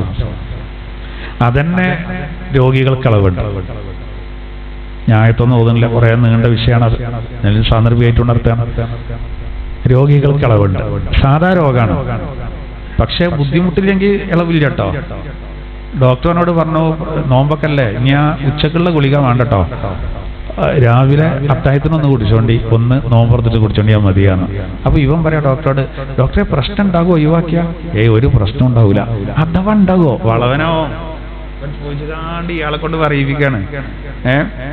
ഇവനിപ്പോ എങ്ങനെയും ഡോക്ടറിനോട് നോൽക്കണ്ടെന്ന് പറഞ്ഞിരിക്കണെന്ന് പറയണം വരയില്, പേരും ചൂടാണെന്നൊക്കെ പറഞ്ഞു. ഡോക്ടർ പറയാൻ ഒരു പ്രശ്നം ഉണ്ടാവില്ല. എന്നാ ചിലരോ ഡോക്ടർ പറയാണ് പിന്നെ നോമ്പ് ഒഴിവാക്കണം കേട്ടോ. ആ വർത്താനങ്ങൾ പറയട്ടെ. അതല്ല നിങ്ങളെ ഉസ്താദ്മാരോട് ചോദിച്ചു നിങ്ങൾ അളവുണ്ട്, അതൊക്കെ നിങ്ങൾക്കറിയാം, ചോദിക്കണോ ചോദിക്കണ്ടേ? ഡോക്ടറോട് ചൂടാണോ? അതും വേണ്ട, കൂലി കളയണ്ട, കാരണം എന്താ അളവുണ്ടല്ലോ. ഒരു രോഗിക്ക് അപ്പോ മരുന്നുടിക്കലും നിർബന്ധമൊക്കെ ഉണ്ടെങ്കിൽ ബുദ്ധിമുട്ടുണ്ടെങ്കിൽ ഒഴിവാക്കണം, പിന്നെ കള്ള കിട്ടിയാൽ മതി. എന്നാൽ ചിലര് മാറൂല എന്നുള്ള രോഗം ഉണ്ടാവും, ഡോക്ടർമാർ വിധി എഴുതിയിട്ടുണ്ട് മാറൂല, അത്രക്കും സീരിയസ് ആണ്. ഓൽക്ക് നോമ്പ് തന്നെ നിർബന്ധമില്ല, ഓൽക്ക് എന്ത് ചെയ്താൽ മതി? മുദ്ദ് കൊടുത്താൽ മതി. ഒരു എത്ര നോമ്പിന് ജീവനോടുണ്ടായി അത്ര നോമ്പിന്റെ മുദ്ദ്, ഒരു 700 ഗ്രാം ഒരു നോമ്പിന് കണ്ടിട്ട് അരിയാണ് കൊടുത്താൽ മതി. 30 ദിവസം അങ്ങനെ തന്നെ 21 കിലോ അരിയാണ് കൊടുത്താൽ, കുറച്ച് കൂടുതൽ കൊടുത്താൽ കുഴപ്പമില്ല. ഇനി അയാൾ രോഗം മാറിയെന്ന് കൂട്ടാം, എന്നാലും കള്ളാവ് കിട്ടണ്ട. അതാർക്കാണ്? ഒരിക്കലും മാറുന്ന പ്രതീക്ഷ ഇല്ലാത്ത രോഗികൾക്കാണ്. വയസ്സായവർക്കും അങ്ങനെ തന്നെ കേട്ടോ. ഇപ്പൊ നമ്മളെ വീട്ടിൽ വയസ്സായവരുണ്ടെങ്കിൽ അവര് ചിലപ്പോ ഈമാനോണ്ട് ഞാൻ സമ്മതിക്കില്ല എന്നൊക്കെ പറയും. ഓരോട് പറഞ്ഞ് മനസ്സിലാക്കി കൊടുക്കുക. കാരണം ഓൽക്ക് നോമ്പ് നിർബന്ധമില്ല. വയസ്സായിട്ട് നോമ്പ് നോൽക്കാൻ പ്രയാസം ഉണ്ടെങ്കിൽ ഓൽക്ക് നോമ്പ് നിർബന്ധമില്ല, മുദ്ദ് കൊടുത്താൽ മതി, വെറുതെ ഇറങ്ങാറാണ്ട. കാരണം എന്താ വെച്ചാൽ ഓല് നോമ്പ് നോറ്റാൽ ചിലപ്പോ ഓൽക്ക് ചിലപ്പോൾ അത് കാരണത്താൽ ശരീരം പറ്റ ക്ഷീണിച്ച് പിന്നെ ആശുപത്രിയിലൊക്കെ കിടക്കേണ്ടി വരും. ഓല് ഈമാനോണ്ട് പറയുക, കാരണം ശരിക്കും ഇളവുണ്ട്. ആ ഖുർആൻ നേരെ 2 ആയത്തിൽ പറയണ്ടല്ലോ ബഖറയിൽ, ഇളവുണ്ട് ഇളവുണ്ട് ഇളവുണ്ട്. യാത്രക്കാര് ബുദ്ധിമുട്ടില്ലെങ്കിൽ ആ ഇളവ് എടുക്കാതിരിക്കലാണ് നല്ലത്. 132 കിലോമീറ്റർ യാത്ര പോകുന്ന ഒരാൾക്ക് ഇന്നത്തെ കാലത്ത് വിമാനത്തിലൊക്കെ യാത്ര പോകുമ്പോൾ 2000 കിലോമീറ്റർ പോകുകയാണെങ്കിൽ ഒരു കുഴപ്പമുണ്ടാവില്ല. പിന്നെ ഒഴിവാക്കും. അവിടെ ഇളവ് എടുക്കാതിരിക്കലാണ് നല്ലത്. കുട്ടികൾക്ക് നോമ്പ് നിർബന്ധമില്ലെങ്കിലും 7 വയസ്സായ കൽപ്പിക്കണം. പ്രായപൂർത്തി 10 വയസ്സായാൽ തന്നെ ഓരോട് നോമ്പ് വിൽക്കുന്നില്ലെങ്കിൽ ശിക്ഷിക്കണം എന്നാണ്. ചില കുട്ടികൾ പറ്റ വൈഫുണ്ടാവട്ടോ, ഓലെ ഇടങ്ങാറാക്കണ്ട. എന്നാൽ ഒരു റിഹേഴ്സൽ നേരത്തെ തന്നെ വേണമെന്നുള്ളതാണ്. എങ്ങനെ ഗർഭിണിക്ക് നോമ്പ് ഒഴിവാക്കുന്നത് ഡോക്ടർ പറയണം. ഗർഭിണി സ്വയം ഗവേഷണം നടത്തിയാൽ പോരാ, നല്ലൊരു ഡോക്ടർ പറയണം നിങ്ങൾ നോമ്പെടുക്കാൻ പറ്റൂല. ആ നോമ്പെടുക്കാൻ പറ്റൂല എന്ന് പറയുന്നത് കുട്ടിക്ക് പ്രശ്നം വരുന്ന കരുതിയിട്ടാണെങ്കിൽ മുദ്ദ കൊടുക്കേണ്ടി വരും. മനസ്സിലായില്ലേ? ഗർഭിണിയോട് ഡോക്ടർ പറഞ്ഞു നിങ്ങൾ നോമ്പെടുത്താൽ നിങ്ങളെ വയറ്റിന്റെ അകത്തുള്ള കുട്ടിക്ക് പ്രശ്നം വരും, അതുകൊണ്ട് നോമ്പെടുക്കണ്ടെന്ന് ഡോക്ടർ പറഞ്ഞാൽ ആ പെണ്ണ് നോമ്പെടുക്കരുത്. പിറ്റത്തെ റമളാൻ വരേണ്ടതിന് മുമ്പ് ഖളാ വീട്ടണം, അതോടുകൂടെ മുദ്ദ കൊടുക്കണം. കാരണം കുട്ടിക്ക് വേണ്ടി ആയതുകൊണ്ട്. എന്നുവെച്ചാൽ കുട്ടിക്ക് പ്രശ്നമൊന്നും വരൂല, തള്ളക്കാണ് പ്രശ്നം, അല്ലെങ്കിൽ രണ്ടാക്കും പ്രശ്നം എന്നാണ്, എന്നാ മുദ്ദ കൊടുക്കണ്ട. അടുത്ത റമളാന് മുമ്പ് വീട്ടിയാൽ മതി. അതേ മസലയാണ് മുല കൊടുക്കുന്ന സ്ത്രീ. മുല കുടിക്കുന്ന ചെറിയ കുട്ടികളുടെ ഒരു സ്ത്രീയെ സംബന്ധിച്ചിടത്തോളം അവര് ആ പ്രസവ രക്തത്തിൽ നിന്ന് പോലും മുക്തരായിട്ടുണ്ടെങ്കിൽ അവർക്ക് നോമ്പ് നിർബന്ധമുള്ളൂ, നിസ്കാരം നോമ്പൊക്കെ. പക്ഷെ നോമ്പ് നോറ്റാല് കുട്ടിക്ക് പ്രശ്നം ഉണ്ടാവുന്ന കരുത്, മുലപ്പാലുണ്ടാവില്ല, അങ്ങനെ അല്ല വേറെ എന്തെങ്കിലും പ്രശ്നം ഉണ്ടാവുന്നുണ്ടെങ്കിൽ ഓക്കെ നോമ്പ് ഒഴിവാക്കാം. പക്ഷെ മുദ്ദ കൊടുക്കേണ്ടി വരും. ആ കൊല്ലത്തിൽ വീട്ടുകയാണെങ്കിൽ തന്നെ മുദ്ദ കൊടുക്കണം. അല്ല, സ്ത്രീ ഗർഭിണി പിന്നെ പ്രസവിച്ച് കിടക്കുന്ന പെണ്ണിന് പ്രശ്നം വരുന്നതാണെങ്കിൽ മുദ്ദിന്റെ വിഷയം വരുന്നില്ല, കള്ളാ വീട്ടിയാൽ മതി. അപ്പൊ ഈ വയസ്സായാലും നമ്മൾ പ്രത്യേകം ഒന്ന് ശ്രദ്ധിക്കുക. രോഗികൾക്കും സാധാ രോഗത്തിന് മുദ്ദിന്റെ വിഷയം വരുന്നില്ല, പോലെ കള്ളാ വീട്ടിയാൽ മതി. മാറുന്ന പ്രതീക്ഷ ഇല്ലാത്ത രോഗികൾക്കാണ് നമ്മൾ ഓൽക്ക് നോമ്പ് നിർബന്ധമല്ല, ഓൽക്ക് മുദ്ദാണ് നിർബന്ധം. അതിനുള്ള കാശില്ലെങ്കിലോ അതും നിർബന്ധമില്ല. അപ്പോൾ വാപ്പസുഖല്ല കിടക്കുകയാണ്, മൂപ്പർക്കായിട്ട് മുതലൊന്നുമില്ല, മക്കൾ മുതലാളിമാരാണ്, മൂപ്പര് വളരെ സീരിയസ് ആണ്, എന്നാൽ മൂപ്പർക്ക് നോമ്പ് നിർബന്ധമില്ല, മുദ്ദാണ് വേണ്ടത്. മുദ്ദിനുള്ള കാശ് മൂപ്പർക്ക് സ്വന്തമായിട്ടില്ലെങ്കിൽ അതും നിർബന്ധമില്ല. പക്ഷേ നമ്മൾ വേണ്ടെന്താ ശരിക്ക് ഒക്കെ മക്കൾ കൊടുത്ത് വീട്ടിയിട്ട് വാപ്പാന് സുഖമായിട്ടുള്ള ഒരവസ്ഥ കൊടുക്കുകയാണ് വേണ്ടത്. നമ്മൾ കൊടുക്കണം, പക്ഷെ നിർബന്ധമല്ല, അവനാണ് കയ്യെങ്കിൽ കൊടുക്കണം. അപ്പോൾ ഈ കാര്യങ്ങൾ നമ്മൾ പ്രത്യേകം എന്ത് ചെയ്യുക, മനസ്സിലാക്കി ഇൻഷാ അല്ലാഹ് അല്ലാഹു തആല നല്ല രൂപത്തിൽ കാര്യങ്ങളൊക്കെ തുടങ്ങാൻ. ചിലപ്പോൾ ഒന്നാമത്തെ നോമ്പ് നോറ്റേക്കാരം നമ്മൾ വരിക, അവിടെ ഒരു സുന്നത്ത് മറക്കാക്കുക. എന്താ അറിയോ, ഒന്ന് എത്ര ഭക്ഷണം വേണ്ടാന്നുണ്ടെങ്കിലും അത്താഴത്തിന്റെ സമയം നബിതങ്ങൾ പറഞ്ഞു 3 ഇർക്ക് വെള്ളയിലും കുടിച്ചണം. അത് സുന്നത്താണ്. അത് പരമാവധി ബാങ്കിനോട് അടുപ്പിക്കുക എന്നാൽ ഒരു 15 മിനിറ്റ് പുറത്തേക്ക് പറ്റണം. അടുപ്പിക്കാതിരിക്കല നല്ലത്. എന്താകരുത്, തറാവീസ്കാരം കഴിഞ്ഞാണ് നല്ലോണം തിന്നിട്ട് നീയത്തും വെച്ച് വാതിലൊക്കെ കുറ്റിട്ട് ഒറ്റ കടത്തം, നീയത്തൊക്കെ വെച്ചിട്ട്. കാരണം വെറുതെ സമയം കളയണ്ടല്ലോ എഴുതിയിട്ട് അത് കൂലി പോകും. നോമ്പ് ശരിയാവും, പക്ഷെ അത്തായത്തിന്റെ കൂലി പോയി. അർദ്ധരാത്രിക്ക് ശേഷം അത്തായത്തിന്റെ ടൈം അതന്നെ പരമാവധി സുബഹിയോട് അടുപ്പിക്കാം. കാരണം എന്താ അറിയോ, അപ്പൊ കുറച്ച് ക്ഷീണം കുറഞ്ഞിട്ടു, അതാ വേണ്ടതെന്നാണ്. അതല്ലാതെ അത്താഴം കഴിക്കാതെ നോമ്പ് വെച്ചുകാണ്ട് അങ്ങാടി ചെന്നുകാണ്ട് ഞങ്ങളൊന്നും അത്താഴം കഴിക്കലില്ല. അപ്പൊ മറ്റും പറയാം, സമ്മതിക്കണം തന്നെ. ഇവൻ പുളിമ കയറിയാണ്ട് പറയാണ് എൻ്റെ വാപ്പി അങ്ങനെയും വല്ലിപ്പി അങ്ങനെയും, ഇവർക്ക് ആർക്കും കൂലില്ല തന്നെ. നബിതങ്ങൾ പറഞ്ഞത് അത്താഴം കഴിക്കുന്ന കാലത്തൊക്കെ നിങ്ങൾ ഹൈറിലേക്ക് കയറുന്നതാണ്. അതേപോലെ ഒരു സുന്നത്താണ് ബാങ്ക് കൊടുത്ത ഉടനെ നോമ്പുറക്കുക, ധൃതി പിടിച്ച് തുറക്കണമെന്നാണ്. പക്ഷെ ശ്രദ്ധിക്കണം കേട്ടോ, ഇന്നിപ്പോൾ മഴക്കാറുണ്ട്, ഇതേമാർക്ക് മഴക്കാർ മൂടിക്കുമ്പോൾ ചിലപ്പോൾ കുട്ടികളെ മൊബൈലിൽ കോള് വന്നേക്കണം. നല്ല സൗദിയിലെ വാങ്ങിട്ട് കേൾക്കും. നമ്മളെന്ത് ചെയ്യും, ധൃതി പിടിച്ചണം എന്നാ ക്ലാസ്സിൽ പറഞ്ഞുകൊണ്ട് തിന്നു. ഓമർത്തനൊക്കെ പറഞ്ഞു കഴിഞ്ഞ് വരുമ്പോൾ 6 മണി ആയിട്ടേ ഉണ്ടാവുള്ളൂ. അപ്പോൾ അത് വേണ്ട, ശ്രദ്ധിക്കണം. ഉറപ്പായ ഉടനെ തുറക്കണം. നമ്മളെ പാവം പെണ്ണുങ്ങളാണ് ചില വീടുകളിലൊക്കെ 4 പിരാന്തം മക്കളും ഉണ്ടെങ്കിൽ ഓരോ തുറക്കലൊന്നും നടക്കില്ല. ഒരു കാരൊക്കെ തൊള്ളിക്കൊണ്ടുപോകാൻ അമ്മമാർക്ക് സമയം കിട്ടൂല.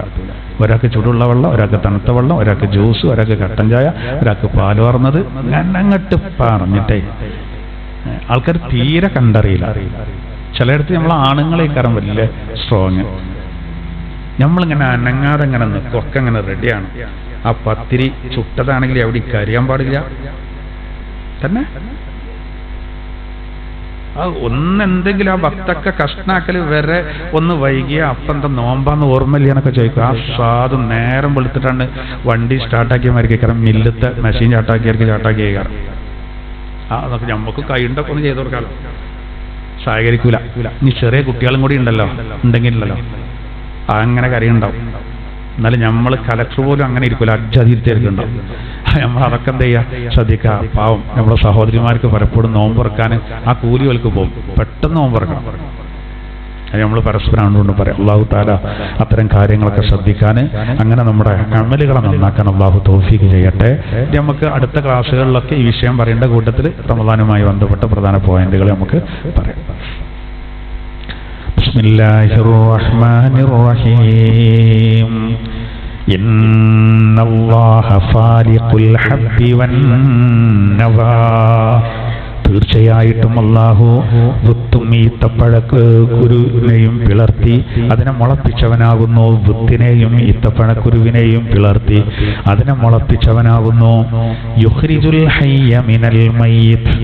നിർജീവമായതിൽ നിന്ന് ജീവനുള്ളവയെ അവൻ പുറത്തു കൊണ്ടുവന്നു. വ മുഖ്രിജുൽ മയ്യിത്തി മിനൽ ഹയ്യ. ജീവനുള്ളവയിൽ നിന്ന് നിർജീവമായതിനെയും. അവനാണ് നിങ്ങളുടെ റബ്ബ്, ഏകനായ ഇലാഹ്. ഫഅന്നാ തൂഫകൂൻ. പിന്നെയും നിങ്ങൾ എന്തുകൊണ്ടാണ് തെറ്റിക്കപ്പെടുന്നത് സത്യത്തിൽ നിന്ന്? ഫാലിഖുൽ ഇസ്ബാഹ്. പ്രഭാതം പിളർത്തിയെടുക്കുന്നതും അവൻ തന്നെയാകുന്നു. വജഅലൽ ലൈല സകനാ, രാവിനെ വിശ്രമമാക്കിയതും അവൻ തന്നെയാണ്. വശംസ വൽ ഖമറ ഹുസ്ബാനാ, സൂര്യനെയും ചന്ദ്രനെയും അത് കണക്ക് കൂട്ടാൻ നിധാനമാക്കിയതും അവനാണ്. ദാലിക തഖ്ദീറുൽ അസീസിൽ അലീം, ഇതൊക്കെ അസീസായ പ്രതാപിയായ അലീമായ അല്ലാഹുവിന്റെ കണക്കുകളാണ്. വഹുവല്ലദീ ജഅല ലക്കുമുൻ നുജൂം, അല്ലാഹു നിങ്ങൾക്ക് നക്ഷത്രങ്ങളെ സൃഷ്ടിച്ചു.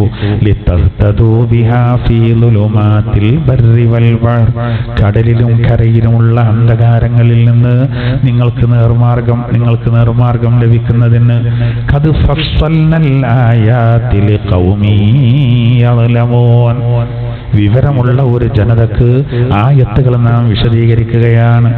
വഹുവല്ലദീ അൻശഅകും മിൻ നഫ്സിൻ വാഹിദ, ഒരു ശരീരത്തിൽ നിന്ന് അല്ലെങ്കിൽ ഒരു ആത്മാവിൽ നിന്ന് നിങ്ങളെ സൃഷ്ടിച്ചെടുത്തവനാണ് അല്ലാഹു. ഫമുസ്തഖറും വമുസ്തൗദഅ, അത് മാത്രമല്ല എന്നിട്ടോ ഓരോ സ്ഥിര സങ്കേതവും താവളങ്ങളും അവർക്കുണ്ട്. ഖദ് ഫസ്സൽനൽ ആയാതി ലിഖൗമി യഫ്ഖഹൂൻ, ചിന്തിച്ച് ഗ്രഹിക്കുന്ന ഒരു ജനതക്ക് നാം ആയത്തുകൾ സവിസ്തരം വിശദീകരിക്കുകയാണ്. അഊദു ബില്ലാഹി മിനശ് ശൈത്വാനിർ റജീം. ബിസ്മില്ലാഹിർ റഹ്മാനിർ റഹീം. ഇന്നല്ലാഹ ഫാലിഖുൽ ഹബ്ബി വൻ നവാ, യുഖ്രിജുൽ ഹയ്യ മിനൽ മയ്യിതി വമുഖ്രിജുൽ മയ്യിതി മിനൽ ഹയ്യി, ദാലികുമുല്ലാഹ് ഫഅന്നാ തുഅഫകൂൻ. ഫാലിഖുൽ ഇസ്ബാഹി വജഅലൽ ലൈല സകനാ والشمس والقمر حسبانا ذلك تقدير العزيز العليم وهو الذي جعل لكم النجوم لتهتدوا بها في ظلمات البر والبحر قد فصلنا الآيات لقوم يعلمون وهو الذي أنشأكم من نفس واحدة فمستقر ومستودع قد فصلنا الآيات لقوم يفقهون صدق الله العلي العظيم.